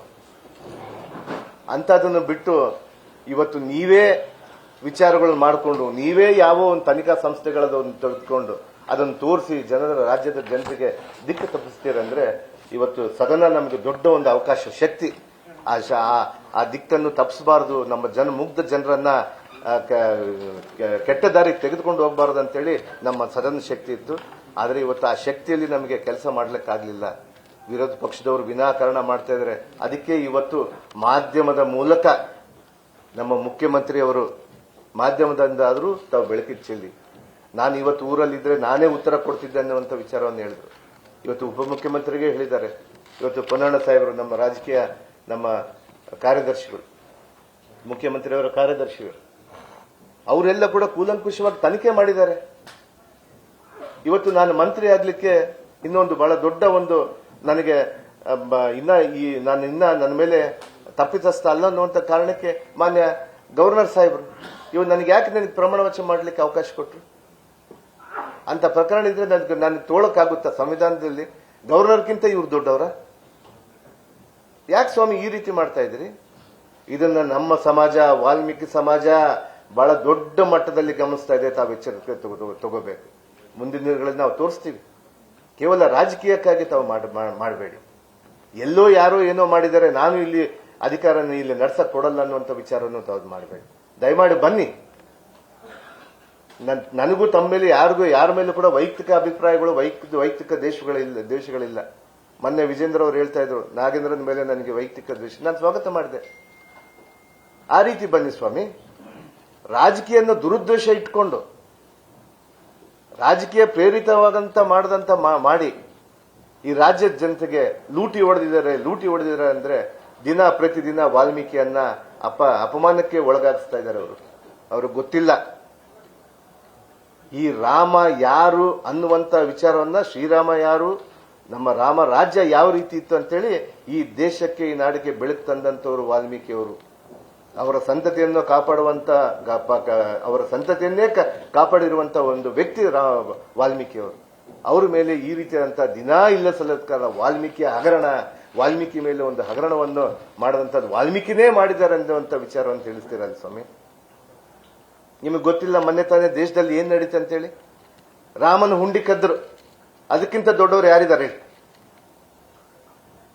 ಅಂತ ಒಂದು ಕೃತ್ಯಕ್ಕಿಂತ ದೊಡ್ಡ ಕೃತ್ಯನ ನಾವು ನಮ್ಮನೆಯವರು ಕೂಡ ಹೋಗಿ ಹುಂಡಿಯಲ್ಲಿ ದುಡ್ಡು ಹಾಕಿ ಬಂದಿದ್ದೀವಿ. ನಮ್ಮ ರಾಮ ಇಲ್ಲ ಒಳ್ಳೇದಾಗಬೇಕು, ಈ ಭಾಗಕ್ಕೆ ಒಳ್ಳೇದಾಗಬೇಕು, ರಾಮರಾಜ್ಯ ಮತ್ತೆ ಬರಬೇಕನ್ನುವಂಥದ್ದು. ರಾಮರಾಜ್ಯ ಬರಲಿಕ್ಕೆ ಮಾಡ್ತಾ ಇಲ್ಲ ಇವರು ಮನುವಾದಿಗಳು. ಈ ಮನುವಾದಿಗಳು ಇನ್ನ ಕೆಳಮಟ್ಟದಲ್ಲಿರುವಂತ ಅವನು ಅಲ್ಲೇ ಇರಬೇಕು. ವರ್ಣ ಪದ್ಧತಿನ ಮತ್ತೆ ತರಬೇಕು. ಕೆಳಗಿನವನು ಕಾಲಿನಲ್ಲಿ ಹುಟ್ಟಂತವನು ಶೂದ್ರನಂತೇಳಿ ಅವ್ರು ಏನು ಭಾವಿಸಿದಾರಲ್ಲ ವರ್ಣ ಪದ್ಧತಿಯಲ್ಲಿ. ತಲೆಯಿಂದ ಹುಟ್ಟಿದಂತವರು ಬ್ರಾಹ್ಮಣರು, ತೋಳದಿಂದ ಹುಟ್ಟಿದಂತವರು ಅಲ್ಲ, ಹೊಟ್ಟೆಯಿಂದ ಹುಟ್ಟಿದಂಥವರು ವೈಷ್ಣವರು, ತೋಳದಿಂದ ಹುಟ್ಟಿದಂಥವರು ಕ್ಷತ್ರಿಯರು, ಪಾದದಿಂದ ಹುಟ್ಟಿದವರು ಶೂದ್ರರು ಅಂತೇಳಿ ಇವತ್ತೇನು ವರ್ಣ ಪದ್ಧತಿಯಲ್ಲಿ ತಾವು ಮಾಡಿಕೊಂಡಿದ್ರಲ್ಲ, ಇದನ್ನ ಮತ್ತೆ ತಾವು ಮಾಡಲಿಕ್ಕೆ ಹೊಂಟಿದ್ದೀರಿ ಸ್ವಾಮಿ. ತಾವು ಮಾಡಬೇಡಿ ಈ ರೀತಿ. ಇದು ಸಂವಿಧಾನ ಪದ್ಧತಿ. ಇದು ಬಾಬಾ ಸಾಹೇಬ್ ಅಂಬೇಡ್ಕರ್ ಅವರು ಕೊಟ್ಟಿದ್ದಾರೆ. ಇವತ್ತು ದಲಿತರಿಗೆ ಯಾವ ರೀತಿ ರಕ್ಷಣೆ ಕೊಡಬೇಕನ್ನುವಂಥದ್ದನ್ನ, ಅಂತ ದಲಿತರಿಗೆ ಈ ಸದನದ ಮೂಲಕ ತಾವು ಹಕ್ಕುಚ್ಯುತಿಯನ್ನು ಮಾಡ್ತಾ ಇದ್ದೀರಿ. ನನ್ನ ಮೇಲೆ ಇಲ್ಲ ಸಲ್ಲದ ಕಾರಣ ನನಗೆ ಕೋರ್ಟ್ ಅವಕಾಶ ಕೊಟ್ಟಿದೆ. ಎಸ್, ನಾನು ಬೇಲ್ ಮೇಲೆ ಇದ್ದೀನಿ. ಯಾರಿಲ್ಲ ಸ್ವಾಮಿ? 126 ಜನ ಇಲ್ಲನ? ನಿಮ್ಮ ಕೇಂದ್ರ ಮಂತ್ರಿಗಳಲ್ಲಿ 78 ಮಂತ್ರಿಗಳಲ್ಲಿ 26 ಜನದ ಮೇಲೆ ಇಲ್ಲನ? 336 ಮಂತ್ರಿಗಳಲ್ಲಿ 126 ಜನದ ಮೇಲೆ ಇಲ್ಲನ? ಈ ರೀತಿ ಅಂತ ತಮ್ಮ ತಟ್ಟೆಯಲ್ಲಿ ಹೆಗ್ಣ ಇಟ್ಕೊಂಡು ನೊಣನ ಹುಡುಕಕ್ಕೆ ಹೊಂಟಿರಲ್ಲ ಸ್ವಾಮಿ, ನಮ್ಮ ತಟ್ಟೆಯಲ್ಲಿರುವಂತ ನೊಣನ್ನ. ದಯಮಾಡಿ ತಾವು ಹೇಳ್ತೀನಿ, ಇವತ್ತು ಸದನ ನಡಿಬೇಕು, ಚರ್ಚೆಗೆ ಬನ್ನಿ. ಇವತ್ತು ಅವಕಾಶ ಇದೆ. ಮಾನ್ಯ ಮುಖ್ಯಮಂತ್ರಿಯವರಾಗಿರ್ಬೋದು, ನಮ್ಮ ಉಪಮುಖ್ಯಮಂತ್ರಿ ಆಗಿರ್ಬೋದು, ನಮ್ಮ ಹೋಮ್ ಮಿನಿಸ್ಟರ್ ಆಗಿರ್ಬೋದು, ಎಲ್ಲಾ ನಮ್ಮ ಸಂಪುಟದ ಸಹೋದ್ಯೋಗಿಗಳು ನಾವು ರಿಕ್ವೆಸ್ಟ್ ಮಾಡ್ತಾ ಇದೀವಿ ಬನ್ನಿ ಅಂತೇಳಿ. ಅವ್ರು ಕೇಳಕ್ ತಯಾರಿಲ್ಲ.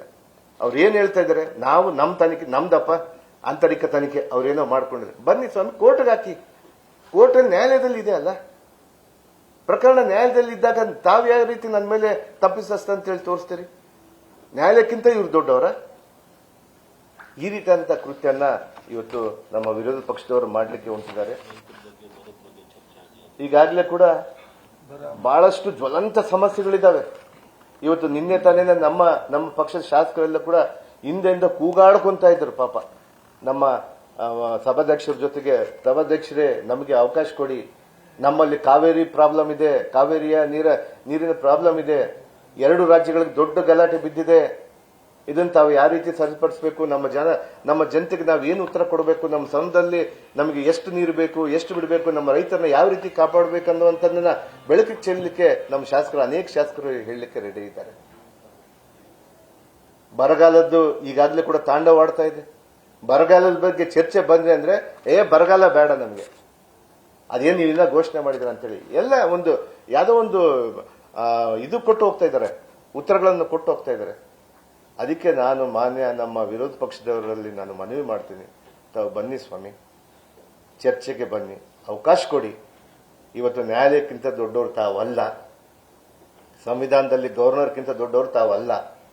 ಗವರ್ನರ್ ಅವರು ನನ್ನ ಪ್ರಮಾಣ ವಚನ ಮಾಡಿಸಿದ್ದಾರೆ. ಮುಖ್ಯಮಂತ್ರಿಯವರು ಅನೇಕ ಬಾರಿ ಹೇಳಿದ್ದಾರೆ, ಅವನಿಂದ ತಪ್ಪಾಗಿದ್ರೆ ನಾನು ಅವನ್ನ ತಗೊಂತಾನೇ ಇದ್ದಿಲ್ಲ ಅಂತ ಹೇಳಿದ್ರು. ಅವತ್ತು ಮಾತು ಕೊಟ್ಟಿದ್ರು, ಇಲ್ಲ ರಾಜೀನಾಮೆ ಮಾಡಬೇಕಂತೇಳಿ. ಅಂದಿನ ಮುಖ್ಯಮಂತ್ರಿಗಳು ಸಿದ್ದರಾಮಯ್ಯ ಸಾಹೇಬರು, ಅಂದಿನ ಉಪಮುಖ್ಯಮಂತ್ರಿಗಳು ನಮ್ಮ DK ಶಿವಕುಮಾರ್ ಸಾಹೇಬರು, ನಮ್ಮ ಹೈಕಮಾಂಡ್ ಕೂಡ ಹೇಳಿತ್ತು, ಇಲ್ಲ ಮಾಡೋ ಅವಶ್ಯಕತೆ ಇಲ್ಲ ಅಂತೇಳಿ.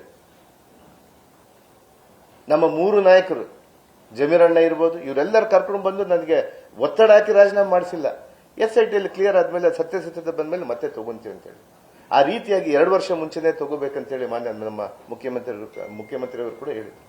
ಆದರೆ ಇವತ್ತು ನಾನು ಮಂತ್ರಿ ಆಗಿದೆ ಅಂತ ಹೇಳುವಂತ ವಿಚಾರ ಅಲ್ಲ, ಆದರೆ ನಾನು ನಿರಪರಾಧಿ, ಒಬ್ಬ ಈ ದಲಿತನ್ನ ಅಪರಾಧಿ ಮಾಡ್ಲಿಕ್ಕೆ ಹೊಂಟಿದಿರಲ್ಲ, ಅದು ನನಗೆ ಬಹಳ ನೋವಾಗಿದೆ. ಈ ದೇಶದಲ್ಲಿ ಇನ್ನೂ ವರ್ಣ ಪದ್ಧತಿ ಇದೆ ಅನ್ನುವಂಥ ವಿಚಾರ ಬಹಳ ನನಗೆ ಅದು ಹೇಳಲಿಕ್ಕೆ ಬಹಳಷ್ಟು ನೋವಾಗುತ್ತೆ. ಇಂಥ ಯುಗದಲ್ಲಿ ಮತ್ತೆ ಹುಟ್ಟು ಬಂದೀವಿ ಅಂತೇಳಿ. ಅದಕ್ಕೆ ದಯಮಾಡಿ ನಮ್ಮ ವಿರೋಧ ಪಕ್ಷದವರು ಹೇಳ್ತಾರೆ, ದಲಿತರ ಮೇಲೆ ತಾವು ಇಂಥ ಕೆಂಪು ಕಣ್ಣನ್ನ ತಾವು ತೋರಿಸಬೇಡಿ. ದಲಿತರ ಬಗ್ಗೆ, ಆದಿವಾಸಿಗಳ ಬಗ್ಗೆ ತಾವು ಕರುಣೆ ಇರಬೇಕು. ಒಬ್ಬ ದಲಿತ ಮೇಲೆ ಬಂದ್ರೆ ಖುಷಿ ಪಡಬೇಕು. ಒಬ್ಬ ಆದಿವಾಸಿಗಳು ಜನಸಾಮಾನ್ಯರಲ್ಲಿ ಬಂದು ಅವನು ಒಳ್ಳೆ ಕೆಲಸ ಮಾಡ್ತಾನೆ ಅಂದ್ರೆ ಅದಕ್ಕೆ ಖುಷಿ ಪಡಬೇಕು. ಅದನ್ನು ಬಿಟ್ಟು ತಾವೆಲ್ಲ ಯಾವುದೋ ಒಂದು ರಾಜಕೀಯನ ತೆಗೆದುಕೊಂಡು ಬಂದ್ಬಿಟ್ಟು ಕೆಲಸ ಅವರು ನನ್ನ ಮೇಲೆ ಕೆಸರು ಎಚ್ಚಕ್ಕೆ ಪ್ರಯತ್ನ ಮಾಡ್ತಿದ್ರಲ್ಲ, ಇದು ಮಾಡಬೇಡಿ ಸ್ವಾಮಿ ಅನ್ನುವಂಥ ವಿಚಾರವನ್ನು ತಿಳಿಸ್ತೀನಿ. ನಮ್ಮ ಬಳ್ಳಾರಿ ನಾಯಕರು ಕೂಡ, ನಮ್ಮ ಬಳ್ಳಾರಿಯಲ್ಲಿ ಮಾಜಿ ಮಂತ್ರಿಗಳು, ಇವೆಲ್ಲ ನಮ್ಮ ಮೇಲಿರೋ ವೈಯಕ್ತಿಕ ಕೇಸುಗಳಂತ ಹೇಳ್ತಾರೆ. ಸ್ವಾಮಿ ತಾವು ತಿಳ್ಕೊಳ್ರಿ, ಮಾಜಿ ಮಂತ್ರಿಗಳು ರಾಮುಲವರೇ ತಾವು ತಿಳ್ಕೋಬೇಕು ಇದನ್ನೆಲ್ಲ. ಸಂವಿಧಾನ ಹೇಳುತ್ತಂತೇಳಿ IPC ಎಲ್ಲರಿಗೂ ಒಂದೇನೆ. ದೇಶದ ಪ್ರಧಾನಿ ಆಗಿರ್ಬೋದು, ಕಾಮನ್ ಮ್ಯಾನ್ ಆಗಿರ್ಬೋದು, ಲೇಮೆನ್ ಆಗಿರ್ಬೋದು, ಯಾರಾದ್ರೂ ಕೂಡ ಎಲ್ಲರೂ ಒಂದೇನೆ. ಎಲ್ಲರಿಗೂ ಸೆಕ್ಷನ್ ಒಂದೇನೆ ಅನ್ವಯ ಆಗುತ್ತೆ. ಅದನ್ನ ತಾವು ತಿಳ್ಕೋಬೇಕು. ನಮ್ಮ ಮೇಲೆ ಇರುವಂತವ್ರು ವೈಯಕ್ತಿಕ ಕೇಸ್ ಅಂತ ಹೇಳ್ತಾರೆ. ತಮ್ಮ ಮೇಲೂ ಕೂಡ ಇದೆ ಸ್ವಾಮಿ. 26 ಎಕರೆಯನ್ನ ತಾವು ನಮ್ಮ ಸರ್ಕಾರಿ ಜಾಗನ ಗುಳು ಮಾಡಿರೋದು ಕೂಡ ಗೊತ್ತಿದೆ. ಅದನ್ನ ಯಾವ ರೀತಿ ಮಾಡಿಸಿರಿ ಅಂತ ಹೇಳಿ ಅದನ್ನ ತನಿಖೆ ಮಾಡಿಸ್ತೀವಿ. ಲೋಕಾಯುಕ್ತದವರೇ ಸುಮೋಟು ಕೇಸ್ ಹಾಕಿ ಮಾಡಿದ್ದಾರೆ ತಮ್ಮ ಮೇಲೆ. ಅದನ್ನೆಲ್ಲ ಮತ್ತೊಂದು ದಿನ ಬೆಳಕು ಚೆಲ್ತೀವಿ ನಾವು. ಒಬ್ಬ ದಲಿತ, ನೀನು ಒಬ್ಬ ದಲಿತ ಇದೆ, ಇನ್ನೊಬ್ಬ ದಲಿತ ಬೆಳಿಬೇಕಾದ್ರೆ ತಾವು ಖುಷಿ ಪಡಬೇಕು. ಅದನ್ನು ಬಿಟ್ಟು ಹೊಟ್ಟೆ ಕಿಚ್ಚಿ ಹಾಕಿ ರಾಜಕೀಯ ಹಾಕಿ ನಿನ್ನ ಪಕ್ಷ ಬಂದಾಗ ನೀವು ಮಾಡ್ಕೊಳ್ಳಿ ಸ್ವಾಮಿ, ನಾವು ಬೇಡ ಅಂತೀವ. ಒಳ್ಳೆ ಕೆಲಸ ಮಾಡಿ. ನಾನು ಈ ರಾಜ್ಯದಲ್ಲಿ ಅನೇಕ ವಿಚಾರಗಳನ್ನ ನನಗೆ ಕೊಟ್ಟಂತ ಇಲಾಖೆಯಲ್ಲಿ ಬಹಳ ದೊಡ್ಡ ಮಟ್ಟದಲ್ಲಿ ನಾನು ಕೆಲಸ ಮಾಡ್ಕೊಂಡು ಹೋಗ್ಬೇಕು, ಒಳ್ಳೆ ಹೆಸರು ತರಬೇಕು, ಒಬ್ಬ ದಲಿತರಿಗೆ ಶೋಷಿತರಿಗೆ ಕೆಲಸ ಮಾಡಬೇಕಂತೇಳಿ ಕಲ್ಪನೆಯನ್ನು ಇಟ್ಕೊಂಡು ಬಂದಂತವನು. ಅದರಲ್ಲಿ ಮುಖ್ಯವಾಗಿ ಯುವಕರಿಗೆ ಒಳ್ಳೆ ಕೆಲಸ ಮಾಡಬೇಕಂತೇಳಿ ಕಲ್ಪನೆಯನ್ನು ಇಟ್ಕೊಂಡು ಬಂದಂತವನು. ಇವತ್ತು ಈ ರಾಜಕೀಯ ದುರುದ್ದೇಶದಿಂದ ನನ್ನನ್ನು ಈ ರೀತಿಯಂತ ಟಾರ್ಗೆಟ್ ಮಾಡಿ ನನ್ನ ಮೇಲೆ ಮತ್ತೆ ವಿನಾಕಾರಣದ ಇಲ್ಲ ಸಲ್ಲದ ಆರೋಪಗಳನ್ನು ಮಾಡ್ತಾ ಇದ್ದಾರೆ. ಅದಕ್ಕೆ ದಯಮಾಡಿ ಮಾಧ್ಯಮದ ಮೂಲಕ ನಮ್ಮ ಮುಖ್ಯಮಂತ್ರಿಯವರ ಆದೇಶದ ಮೇರೆಗೆ ಇವತ್ತು ನಾನು ಪ್ರೆಸ್ ಮೀಟ್ ಅನ್ನಕ್ಕೆ ಮಾಡಿದೆ. ನಾನು ಇವತ್ತು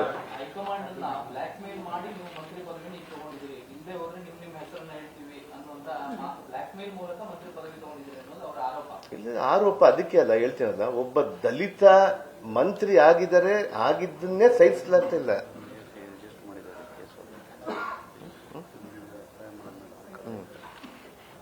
ಆಮೇಲೆ ನೋಡಿ, ಇನ್ನೊಂದು ಮುಖ್ಯವಾದಂತ ವಿಚಾರ ನಮ್ಮ ಪೊನ್ನಣ್ಣ ಸಾಹೇಬ್ರು ಹೇಳಿದ್ರು. ಕೆಲವು ವಿಚಾರಗಳಲ್ಲಿ ತಾವು ಇಡಿಯಲ್ಲಿ ಏನೇನು ಮಾಡಿದ್ದಾರೆ ಅಂತೇಳಿ ನಾನು ಪದೇ ಪದೇ ಹೇಳಿದ್ದೀನಿ. ಕೆಲವು ವಿಚಾರಗಳಲ್ಲಿ ನಾನು ಯಾವುದು ಬ್ಲಾಕ್ ಮೇಲ್, ತಮ್ಮ ಪ್ರಶ್ನೆಗೆ ನಾನು ಹೇಳ್ತೀನಿ, ಯಾವುದು ಬ್ಲಾಕ್ ಮೇಲ್ ಮಾಡಿ ತಗೊಂಡಿಲ್ಲ, ಅಂತದಿಲ್ಲ. ಕೂಲಂಕುಷವಾಗಿ ಪರಿಶೀಲನೆ ಮಾಡಿದ್ದಾರೆ. ನನ್ನ ಭಾಗಕ್ಕೆ ಯಾರಿಗೆ ಮಂತ್ರಿ ಮಾಡಬೇಕಂದ್ರೆ ನಮ್ಮಲ್ಲಿರುವಂತಹ ಎಲ್ಲ ಶಾಸಕರು ಅರ್ಹರಿದ್ರು. ಆದ್ರೆ ನಮ್ದು ನಾವು ರಾಜಕೀಯ ಮಾಡಬೇಕಲ್ಲ, ಅಲ್ಲಿ ನಾವು ಯಾವ ರೀತಿ ಗೆದ್ಕೊಂಡ್ಬರ್ಬೇಕು, ನಮ್ಮ ಪಕ್ಷವನ್ನು ಯಾವ ರೀತಿ ಮುನ್ನಡೆಸಬೇಕಂತ ಹೇಳಿದ್ರಲ್ಲ, ಅದಕ್ಕೆ ಕಾರಣಕ್ಕೆ ನನಗೆ ಕೊಟ್ಟಿದ್ದಾರೆ. ನನ್ನ ಮೇಲೆ ಒಂದು ನಂಬಿಕೆ ಇಟ್ಕೊಂಡು ಕೊಟ್ಟಿದ್ದಾರೆ. ಎಲ್ಲರನ್ನ ಒಗ್ಗೂಡಿಸ್ಕೊಂಡು ಹೋಗ್ತಾರೆ, ಒಂದು ಒಳ್ಳೆ ಕೆಲಸ ಮಾಡ್ತಾರೆ ಅನ್ನೋಂಥ ವಿಚಾರದಿಂದ ಅವ್ರು ಕೊಟ್ಕೊಂಡು ಹೋಗಿದ್ದಾರೆ. ಅದರಲ್ಲಿ ಮುಖ್ಯವಾಗಿ ನೋಡಿ, ಇಡಿಯಲ್ಲಿ ಕೂಡ ಏನಾಯ್ತು, ಇಡಿಯಲ್ಲಿದ್ದಾಗ ನಮ್ಮ ಅಧಿಕಾರಿನ ಕಲ್ಲೇಶ್ ಅನ್ನುವಂಥ ಒಬ್ಬ ಅಧಿಕಾರಿನ ಅವನ ಮೇಲೆ, ನನ್ನ ಮೇಲೆ ಅಂತಲ್ಲ, ಅವನ ಮೇಲೆ ಕೂಡ ಅವ್ರ ಮೇಲೆ ಕೂಡ ಬಹಳಷ್ಟು ಪ್ರಯತ್ನ ಮಾಡಿದ್ರು. ನೀವು ಅವ್ರ ಹೆಸರು ಹೇಳ್ರಿ, ಇವ್ರ ಹೆಸರು ಹೇಳ್ರಿ ಅಂತೇಳಿ. ಅಪ್ಪ ಪಾಪ ಗಾಬರಿ ಆಗ್ಬಿಟ್ಟು, ಪಾಪ ಸರ್ಕಾರಿ ಅಧಿಕಾರಿ ಏನ್ ಮಾಡ್ಬೇಕಂತ ದಿಕ್ಕು ತೋಚಲಿಲ್ಲ. ಅವ್ರು ಹೋಗಿ ನೆಕ್ಸ್ಟ್ ಡೇ ಕಂಪ್ಲೇಂಟೇ ಮಾಡಿದ್ವಿ ನಾವು ಅವ್ರ ಮೇಲೆ. ಅಂದ್ರೆ ಈ ರೀತಿಯಾದಂತ ಘಟನೆಗಳು ನಡ್ಕೊಂಡು ಬಂದಿದ್ವು. ಇದನ್ನ ಅಂತ ಇಂಥ ಸಂದರ್ಭ ಅಂದ್ರೆ ಬಹಳಷ್ಟು ಮಾಡಿದ್ದಾರೆ. ಆದ್ರೆ ಇವತ್ತು ಇಲ್ಲ ಸಲ್ಲದ ಕಾರಣಗಳಿಂದ ನಮ್ಮ ವಿರೋಧ ಪಕ್ಷದವರು ಈ ರೀತಿ ಮಾಡ್ತಾ ಇದ್ದಾರೆ. ಒಬ್ಬ ದಲಿತನ ಮತ್ತೆ ಬೆಳೆದು ಬರಬಾರದು ಅನ್ನುವಂಥ ವಿಚಾರವನ್ನ ಮಾಡ್ತಾ ಇದ್ದಾರೆ ಅನ್ನುವಂಥ ವಿಚಾರವನ್ನ ನಾನು ತಿಳಿಸ್ತೀನಿ.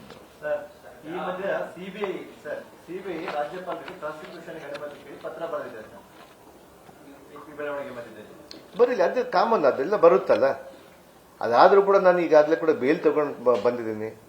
ಅನುಮತಿ ಕೊಟ್ರೆ ಮಾಡೇ ಮಾಡ್ತಾರೆ ಅದನ್ನ. ಅದ್ರಲ್ಲಿ ಏನ್ ತಪ್ಪಿದೆ ಹೇಳಿ? ಮಾಡೇ ಮಾಡ್ಬೇಕಲ್ಲ, ಯಾವತ್ತಾದ್ರೂ ಒಂದಿನ ಮಾಡ್ಬೇಕಲ್ಲ. 2 ವರ್ಷ ಆಯ್ತು ಸ್ವಾಮಿ ನನ್ನ ಕೇಸ್ ಆಗಿ, ನಾನು ಸ್ಕ್ವಾಶ್ಗೆ ಹಾಕೊಂಡಿದ್ದೀನಿ. ಇದುವರೆಗೂ ಅವರ ಸಾಲಿಟರ್ ಜನರಲ್ಲೇ ಬರ್ತಾ ಇಲ್ಲ, ಅಟೆಂಡ್ ಆಗ್ತಾ ಇಲ್ಲ. ಅವರು ದಿನ ಯಾವ್ದೋ ಒಂದು ಕಾರಣ ಹೇಳಿ ತಪ್ಪಿಸ್ಕೊಂತ ಇದ್ದಾರೆ. ಪ್ರತಿ ವಾಯ್ದೆಗೆ ನಾವು ಕೇಳ್ಕೊಂತ ಇದೀವಿ, ಸ್ವಾಮಿ ಇದನ್ನ ಮಾಡಿ, ತಾವು ಮಾಡಿ ಅಂತ ಹೇಳಿ. ಅವ್ರು ಬರ್ತಾ ಇಲ್ಲ, ಟೈಮ್ ತಗೊಂತ ಇದ್ದಾರೆ. ಅಂದ್ರೆ ಏನ್ ಅರ್ಥ ಇದಕ್ಕೆ? ಅವ್ರು ಇದನ್ನ ಹಂಗೆ ಒಂದು 10-20 ವರ್ಷ ಬೆಳೆಸಬೇಕನ್ನುವಂಥದ್ದನ್ನ ನನಗೆ ತಿಳಿದಂಗನೆ ನ್ಯಾಯಾಲಯಗಳು ಇದನ್ನು ಬಹಳ ಸೂಕ್ಷ್ಮವಾಗಿ ಗಮನಿಸ್ತಾ ಇದೆ. ನಮ್ಮ ಹೈಕೋರ್ಟ್ ಆಗಿರ್ಬೋದು, ನಮ್ಮ ನ್ಯಾಯಸ್ಥಾನದ ಮೇಲೆ ನಮಗೆ ನಂಬಿಕೆ ಇದೆ, ನ್ಯಾಯದೇವರುಗಳ ಮೇಲೆ ನಂಬಿಕೆ ಇದೆ. ಅದನ್ನು ಬಂದ ಮೇಲೆ ಸತ್ಯತೆ ತಮ್ಮ ಎದುರಿಗೆ ಬಂದೇ ಬರುತ್ತೆ. ಚಾರ್ಜ್ ಶೀಟ್ ಆಗೋಗ್ಬಿಟ್ಟಿದೆ, ಆಲ್ರೆಡಿ ನ್ಯಾಯಾಲಯದಲ್ಲಿಗೆ ಕೊಟ್ಟಿದ್ದಾರೆ. ಚಾರ್ಜ್ ಶೀಟ್ ಆದ್ಮೇಲೆ ಸ್ಯಾಂಕ್ಷನ್ ಕೊಡೋದು ಅಲ್ಲ. ಚಾರ್ಜ್ ಶೀಟ್ಗೆ ಕೋರ್ಟ್ ಮುಂದೆ ತಗೊಂಡು ಹೋಗ್ಬೇಕಾದ ಅಂದ್ರೆ ಸೆಕ್ಷನ್ 19 ನಲ್ಲಿ ಸ್ಯಾಂಕ್ಷನ್ ಬೇಕು, PC ಆಕ್ಟ್ ನಲ್ಲಿ. ಅದನ್ನ ಕೇಳಿರ್ಬೋದು. ಆದ್ರೆ ಸಿಬಿಐ ತನಿಖೆ ಹೇಗಾಗಿರೋದು ಅಂತ ಈಗ ಪ್ರಶ್ನೆ ಇಷ್ಟೇ. ಈಗ ಒಂದು ನಿಮಿಷ ಹೇಳ್ತೀನಿ ಕೇಳಿ. ನಾನು ಇದೆಲ್ಲ ಪ್ರಕರಣಗಳನ್ನ ಪ್ರಾರಂಭದಿಂದ ನಾನು ಕೂಡ ಹತ್ರದಿಂದ ನೋಡ್ಕೊಂಡ್ ಬಂದಿದ್ದೀನಿ. SITಗೆ ಟ್ರಾನ್ಸ್ಫರ್ ಆಗಿರುವಂತದ್ದು 8 FIRಗಳಿದೆ. ಒಂದಲ್ಲ, ಎರಡಲ್ಲ, ಮೂರಲ್ಲ, 8 FIR. ಅಬೆಟ್ಮೆಂಟ್ ಟು ಸೂಸೈಡ್ ಇಂದ ಹಿಡಿದು, ಫ್ರಾಡ್ ಇಂದ ಹಿಡಿದು, ಫೋರ್ಜರಿಯಿಂದ ಹಿಡಿದು, ಚೀಟಿಂಗ್ ಇಂದ ಎಲ್ಲ ಅಫೆನ್ಸ್ ಅನ್ನ BK ಸಿಂಗ್ ಅವರ ನೇತೃತ್ವದಲ್ಲಿ CID, ನಮಗಿರುವಂತ ದೊಡ್ಡ ಸಂಸ್ಥೆ, ತನಿಖೆ ಸಂಸ್ಥೆ ಅಂತ ಹೇಳಿದ್ರೆ ರಾಜ್ಯಕ್ಕೆ CID, ಅವರು ತನಿಖೆಯನ್ನು ಮಾಡಿ 7ರಲ್ಲಿ ಚಾರ್ಜ್ ಶೀಟ್ ಹಾಕಿದ್ದಾರೆ. ಆ ಆರೋಪಿಗಳಲ್ಲಿ ಎಲ್ಲೂ ಕೂಡ ನಾಗೇಂದ್ರ ಅವರ ಹೆಸರು ಕಾಣಲಿಲ್ಲ. 8ನೇ ಚಾರ್ಜ್ ಕೂಡ ಪೂರ್ಣ ಆಗಿದೆ. ಈ CBIನವರೇನೋ ಅದಕ್ಕೆ ಪತ್ರ ಬರೆದಿದ್ದಾರೆ ಅಂತ ಅವ್ರು ಕಾಯ್ತಾ ಇದ್ದಾರೆ. ಈಗ 8 FIR ತನಿಖೆ ಮಾಡಿ ಒಂದೇ ಒಂದು ಪೈಸೆ ಕೂಡ ನಾಗೇಂದ್ರ ಅವರ ಜೇಬಿನಿಂದ ಇವರು ರಿಕವರ್ ಮಾಡೋಕ್ಕಾಗದೇ ಇರುವಂತ ಪ್ರಕರಣಗಳನ್ನ ಏನ್ ಆಧಾರದ ಮೇಲೆ ಇವರು ಈ ತರ ಮಾಡ್ತಾ ಇದ್ದಾರೆ? ಈಗ ಇಡಿನವರು ತನಿಖೆ ಮಾಡಿದ್ದಾರೆ. ಇಡಿನವರ ತನಿಖೆ ಏನಾಗಿದೆ ಅಂತ ಗೊತ್ತಾ ನಿಮಗೆ? ಜೈಲಲ್ಲಿರುವಂತ ಎಲ್ಲ ಆರೋಪಿಗಳು ಯಾರಿದ್ದಾರೆ SIT ನಲ್ಲಿ ಅವರು ಇವರಿಗೆ ಸಾಕ್ಷಿಗಳು. ಜೈಲಲ್ಲಿರೋ ಸಾಕ್ಷಿ ಆಗಕ್ಕಾಗತ್ತಾ? ಕಾನೂನಿನ ಕನಿಷ್ಠ ಜ್ಞಾನ ಕೂಡ ಇಲ್ಲದೆ ಇರೋಂತ ಒಂದು ತನಿಖೆ ಇದು. ಅದರಲ್ಲಿ ಹೇಳ್ತಾರೆ ಬೇಕಾದಂತ ರಾಜಕೀಯವಾಗಿ ಮಾತಾಡ್ತಾರೆ. They mouth piece of the central government and BJP ED. ಅವ್ರು ಹೇಳಿದ್ನ ನಾವು ನಂಬೋದಾ? ಇವತ್ತು ಕರ್ನಾಟಕ ರಾಜ್ಯ ಸರ್ಕಾರದಲ್ಲಿ ಇರುವಂತಹ ಪೊಲೀಸ್ ಅಧಿಕಾರಿಗಳು CID ಸಂಸ್ಥೆಯನ್ನ ನಾವು ನಂಬ್ತೀವಿ. ಅವರು ತನಿಖೆ ಕೊಟ್ಟಾಗ ನಾಗೇಂದ್ರ ಅವರು ರಾಜೀನಾಮೆ ಕೊಡಬೇಕು, ನೀವು ಕೊಟ್ಟು ಪಾರದರ್ಶಕವಾದಂತಹ ತನಿಖೆಗೆ ಅವಕಾಶ ಮಾಡಿಕೊಡ್ಬೇಕು ಅಂತ ಹೇಳಿದ ತಕ್ಷಣ ಅವರು ರಾಜೀನಾಮೆ ಕೊಟ್ಟಿದ್ದಾರೆ. ತನಿಖೆಯಿಂದ ದೂರ ಉಳಿದಿದ್ದಾರೆ, ಭಾಗವಹಿಸಿದ್ದಾರೆ, ಪೂರ್ಣವಾಗಿ ಸಹಕರಿಸಿದ್ದಾರೆ. 79 ಕೋಟಿ ರೂಪಾಯಿಯನ್ನ ರಿಕವರ್ ಮಾಡಿದ್ದಾರೆ. 4.5 ಕೋಟಿಗೆ ಪೂರ್ಣವಾದಂತ ವಿವರವಾದಂತ ದಾಖಲೆಗಳಿದೆ. 1 ರೂಪಾಯಿ ಕೂಡ ಈಗ ನಿಗಮಕ್ಕೆ ನಷ್ಟ ಆಗಿಲ್ಲ. ಈ 79 ಕೋಟಿ ರೂಪಾಯಿನು ಕೋರ್ಟ್ನಲ್ಲಿ ಆದೇಶ ಇದೆ. It must be handed back to the Valmiki ನಿಗಮ ಅಂತ ಬಂತಲ್ಲ. 79 ಕೋಟಿ 5 ಕೋಟಿ ಲೆಕ್ಕ ಇದೆಯಲ್ಲ, ಎಲ್ಲೋಯ್ತು ದುಡ್ಡು? ಇಡಿನವ್ರು ಹೇಳ್ತಾರೆ ಬೆಳಾರಿ, ಇವ್ರು ಯಾರು ಹೇಳೋದಕ್ಕೆ? ದುಡ್ಡೆಲ್ಲ ವಾಪಸ್ ಬಂದು ಅಕೌಂಟ್ ಅಲ್ಲಿ ಬಿದ್ದಿದೆ ಸ್ವಾಮಿ. ಅದಕ್ಕೆ ಇವತ್ತು ನೇರವಾಗಿ ನಾವು ಕಾಂಗ್ರೆಸ್ ಪಕ್ಷದವರು, ಸರ್ಕಾರದವರು ಭಾರತೀಯ ಜನತಾ ಪಕ್ಷಕ್ಕೆ ನೇರವಾದಂತ ಸವಾಲನ್ನು ಹಾಕ್ಲಿಕ್ಕೆ ಬಯಸ್ತೇವೆ. ನಿಮ್ಗೆ ಏನಾದ್ರು ಒಂದು ಸಾಕ್ಷಿ ಆಧಾರವಿದ್ರೆ ಅದನ್ನ ತಗೊಂಡ್ಬಂದು ಸದನದ ಮುಂದೆ ಇಟ್ಟು ಮಂಡಿಸಿ ಚರ್ಚೆ ಮಾಡಿ ಉತ್ತರ ಕೊಡ್ತೀವಿ. ಈ ಬೀದಿ ನಾಟಕ ಬಿಟ್ಬಿಟ್ಟು ಸಂಸದೀಯ ಪ್ರಜಾಪ್ರಭುತ್ವ ವ್ಯವಸ್ಥೆಯಲ್ಲಿ ನಿಮಗೆ ನಿಜವಾಗ್ಲೂ ವಿಶ್ವಾಸ ಇದ್ರೆ ಬನ್ನಿ. ಬುಡಕಟ್ಟು ಜನಾಂಗಕ್ಕೆ ಸೇರಿದವರು ಬೆಳೆದು ಬಂದಿದ್ದಾರೆ ರಾಜಕೀಯವಾಗಿ. ಮಂತ್ರಿ ಪದವಿಯನ್ನ ತ್ಯಾಗ ಮಾಡಿ ಪೂರ್ಣವಾಗಿ ತನಿಖೆಯಲ್ಲಿ ಸಹಕರಿಸಿದ ಮೇಲೆ ಮತ್ತೆ ಸೇರಿಸ್ಕೋಬಾರ್ದು ಅಂತ ಹೇಳಿದ್ರೆ ಇವ್ರು ಯಾರು ಹೇಳೋದಕ್ಕೆ ಸೇರಿಸ್ಕೋಬಾರ್ದು? ಇವ್ರು ಮೊನ್ನೆ ಮಾಡಿದಂತ ಮುಖ್ಯಮಂತ್ರಿಗಳು ಯಾರು? ಎಷ್ಟು ಕೇಸ್ಗಳಿದೆ ಅವ್ರದ್ದು? ಕೇಂದ್ರದಲ್ಲಿರೋ ಸಚಿವರು ಮಹಿಳೆಯರ ಮೇಲೆ ಅತ್ಯಾಚಾರ ಮಾಡಿರೋರನ್ನೆಲ್ಲ ಮಂತ್ರಿ ಮಾಡಿದ್ದೀರಿ ನೀವು. ಹೆಂಗ್ ಮಾಡಿದ್ರಿ ಮಂತ್ರಿ ಅವ್ರನ್ನ? ಅದರಿಂದ ಈ ರೀತಿಯಾಗಿ ಸದನವನ್ನ ಒಂದು ಬ್ಯಾಕ್ ಮೇಲ್ ಮಾಡಿ ಇಟ್ಕೊಂಡಿರುವಂತದ್ದು ಇದೆಯಲ್ಲ, ಅದಕ್ಕೆ ಅನ್ಡೆಮಾಕ್ರೆಟಿಕ್. ಇವರು ಪ್ರಜಾಪ್ರಭುತ್ವ ವಿರೋಧಿಗಳಿರು. ಈಗ ನಮ್ಮಲ್ಲೇ ಅನೇಕ ಸಮಸ್ಯೆಗಳಿದೆ. ಕಾಡಾನೆ ಸಮಸ್ಯೆಗಳು ದಿನ ಸಾಯ್ತಾ ಇದ್ದಾರೆ. ಮಾತಾಡಬೇಕು ಅಂತ ಹೇಳಿದ್ರೆ ಮಾತಾಡಕ್ಕೆ ಅವಕಾಶ ಇಲ್ಲ. ಕಸ್ತೂರಿ ರಂಗನ್ ವರದಿಯಿಂದ ಜನ ಬೀದಿಗೆ ಬರ್ತಾ ಇದ್ದಾರೆ ಎಲ್ಲ ಮಲೆನಾಡು ಪ್ರದೇಶದಲ್ಲಿ. ನಾನೇ ರೂಲ್ 69 ಮೂವ್ ಮಾಡಿದ್ದೀನಿ. ಮಾತಾಡಕ್ಕೆ ಅವಕಾಶ ಕೊಟ್ಟಿದ್ದಾರೆ ಸದನದಲ್ಲಿ, ಬಿಡ್ತಾ ಇಲ್ಲ. ಬರ ಪರಿಸ್ಥಿತಿ ಇದೆ, ಬಿಡ್ತಾ ಇಲ್ಲ. ಇದು ಈ ರೀತಿಯಾಗಿ ಒಂದು ವಿರೋಧ ಪಕ್ಷದ ಕೆಲಸ ಇದು. ಆಮೇಲೆ ಅವರು ಕುರ್ಚಿನಲ್ಲೇ ನಿಂತ್ಕೊಂಡು ಪ್ರತಿಭಟನೆ ಬಾವಿಗೆ ಇಳಿತಾ ಇಲ್ಲ. ಇದನ್ನು ಹೊಸ ಪದ್ಧತಿಯನ್ನು ಪ್ರಾರಂಭ ಮಾಡ್ಬಿಟ್ಟು ಆಮೇಲೆ ಚರ್ಚೆಗೆ ಬರ್ತಾ ಇಲ್ಲ. ಆಮೇಲೆ ಅವ್ರು ಏನ್ ಹೇಳ್ತಾ ಇದಾರೆ ಅಂದ್ರೆ, ನಮಗೆ ನೇರವಾಗಿ ನಿರ್ದೇಶನ ಬಂದಿದೆ ಕೇಂದ್ರದಿಂದ, ನಮ್ಮ ಹೈಕಮಾಂಡ್ ನಿಂದ, ನಾವು ಅದ್ರ ಪಾಲನೆ ಮಾಡ್ತೀವಿ. ಯಾಕೆ ಅಂತ ಹೇಳಿದ್ರೆ ನೀವು ಅಲ್ಲಿ ಸಂಸದನ್ನ ನಡೆಯಕ್ ಬಿಟ್ಟಿಲ್ಲ, ಅದಕ್ಕೆ ನಾವು ಇಲ್ಲಿ ಬಿಡಲ್ಲ. ಇದು ವಾದ. ಈಗ ಸಂಸದನ ನಡೆಯಕ್ ಬಿಟ್ಟಿಲ್ಲ ಅಂತ ಹೇಳಿದ್ರೆ ನಾವು ಚರ್ಚೆಗೆ ಕೊಡಿ ಅವಕಾಶ ಅವ್ರು ಕೊಟ್ಟಿಲ್ಲ, ಅದಕ್ಕೆ ಪ್ರತಿಭಟನೆ ಮಾಡಿದ್ವಿ. ಇಲ್ಲಿ ಚರ್ಚೆಗೆ ಬಂದೀನಿ, ಅವಕಾಶ ಇದೆ, ತಗೊಳ್ಳಿ, ಮಾತಾಡಿ, ಏನ್ ಬೇಕಾದ್ರೆ ಮಾತಾಡಿದ್ವಿ, ಏನೇನಿದೆ ಅಂತೇಳಿ. ಇವತ್ತೀಗ ನಾವು ಈಗ ಹೇಳ್ತಾ ಇದ್ದೀವಿ, ಒಂದೇ ಒಂದು ಅಕ್ಷರದಷ್ಟು ನಿಮ್ಮ ಹತ್ರ ಆಧಾರ ಇದ್ರೆ ತೋರಿಸಿ, ಒಪ್ಕೊಳ್ಳಿ. ಇಲ್ಲ ಅಂದ್ರೆ ಬಿಡಿ. ಇದನ್ನೆಲ್ಲ ನಾಟಕಗಳನ್ನ ಜನ ನೋಡ್ತಾ ಇದ್ದಾರೆ, ನೀವು ಯಾವ ರೀತಿ ವರ್ತಿಸ್ತಾ ಇದ್ದೀರಾ ಅಂತ. ದಯವಿಟ್ಟು ಬಂದು ಸದನವನ್ನ ನಡೀಲಿಕ್ಕೆ ಅವಕಾಶವನ್ನು ಮಾಡಿ. ಯಾಕೆ ಕೊಡ್ಬೇಕು ಅಂತ ಹೇಳ್ಬೇಕಲ್ಲ? ಇದಕ್ಕೆ ಯಾಕೆ ಕೊಡ್ಬೇಕು? ಈಗ ಸರ್, ಈಗ ರಾಜೀನಾಮೆ ಹೊಣೆ ಆಗಿರುವಂತ ಪ್ರತಿಯೊಬ್ಬ 8 ಜನ ಆರೋಪಿಗಳು ಜೈಲಲ್ಲಿದ್ದಾರೆ.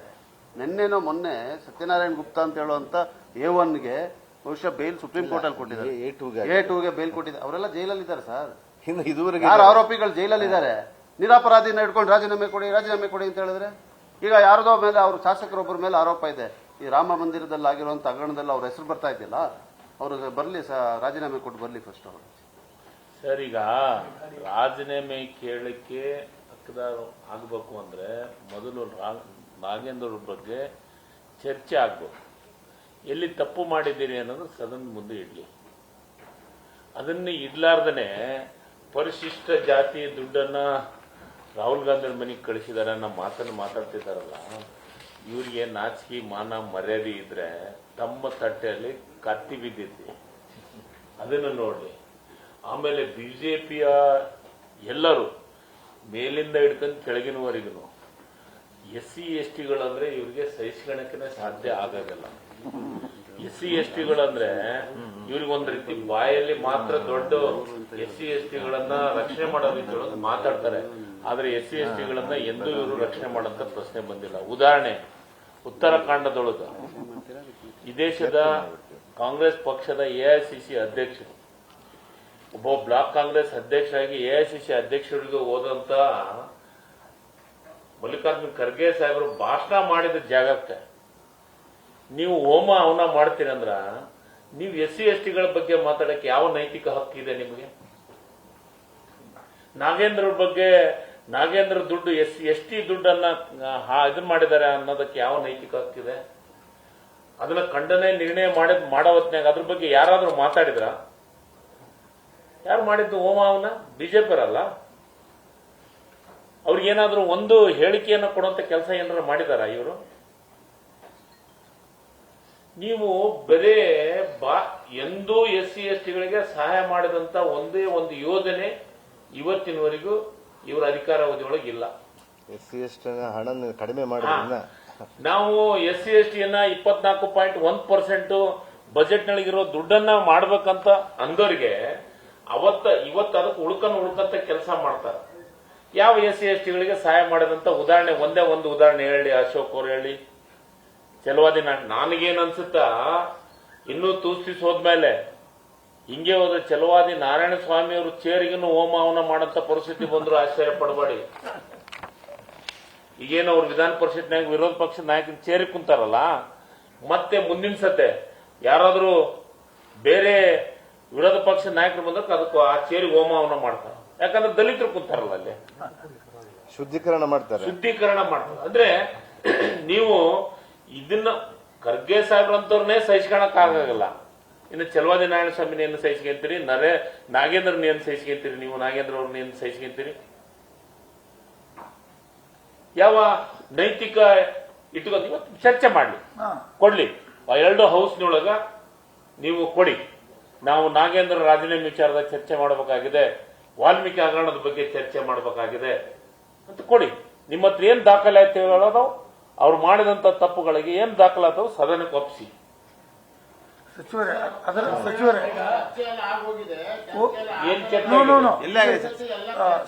ಚರ್ಚೆ ಆಗಿದೆ. ಅವಾಗ ಆರೋಪಿ ಅಂತಂದು ಮಾಡಿದ್ಯಾಗ ಅವರೇ ವಾಲಂಟ್ರಿ ಆಗಿ ಹೋಗಿ ರಾಜೀನಾಮೆ ಕೊಟ್ರು.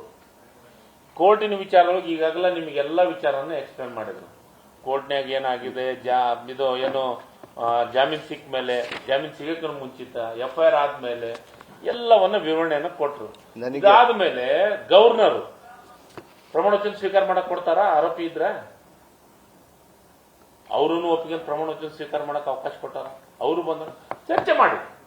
ನಿಮಗೆ ಏನು ಸಮಸ್ಯೆಗಳದಾವು ನಾಗೇಂದ್ರ ವಿಚಾರದೊಳಗ, ಏನು ದಾಖಲಾತಿಗಳದಾವ ಸದನದಾಗ ಒಪ್ಸಿ ಸ್ವಾಮಿ.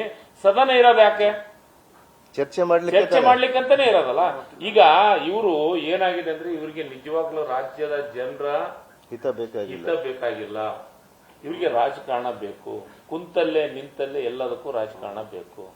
ರಾಜಕೀಯ ಬಿಟ್ರೆ ಇವರ ಜೀವನ ಇಲ್ಲ.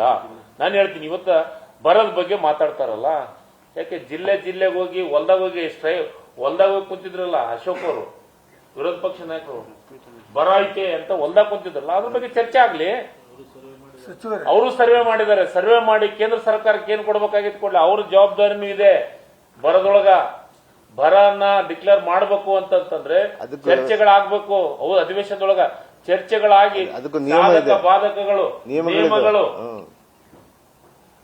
ಗೈಡ್ಲೈನ್ಸ್ ಇದಾವು. ಬರ ಅನ್ನೋ ಘೋಷಣೆ ಮಾಡ್ಬೇಕು. ಅದ್ರ ಬಗ್ಗೆ ಚರ್ಚೆ ಮಾಡಲಿ. ನಮಗ್ ಕೆಲವು ಬೆಳಕು ಚೆಲ್ಲಿ.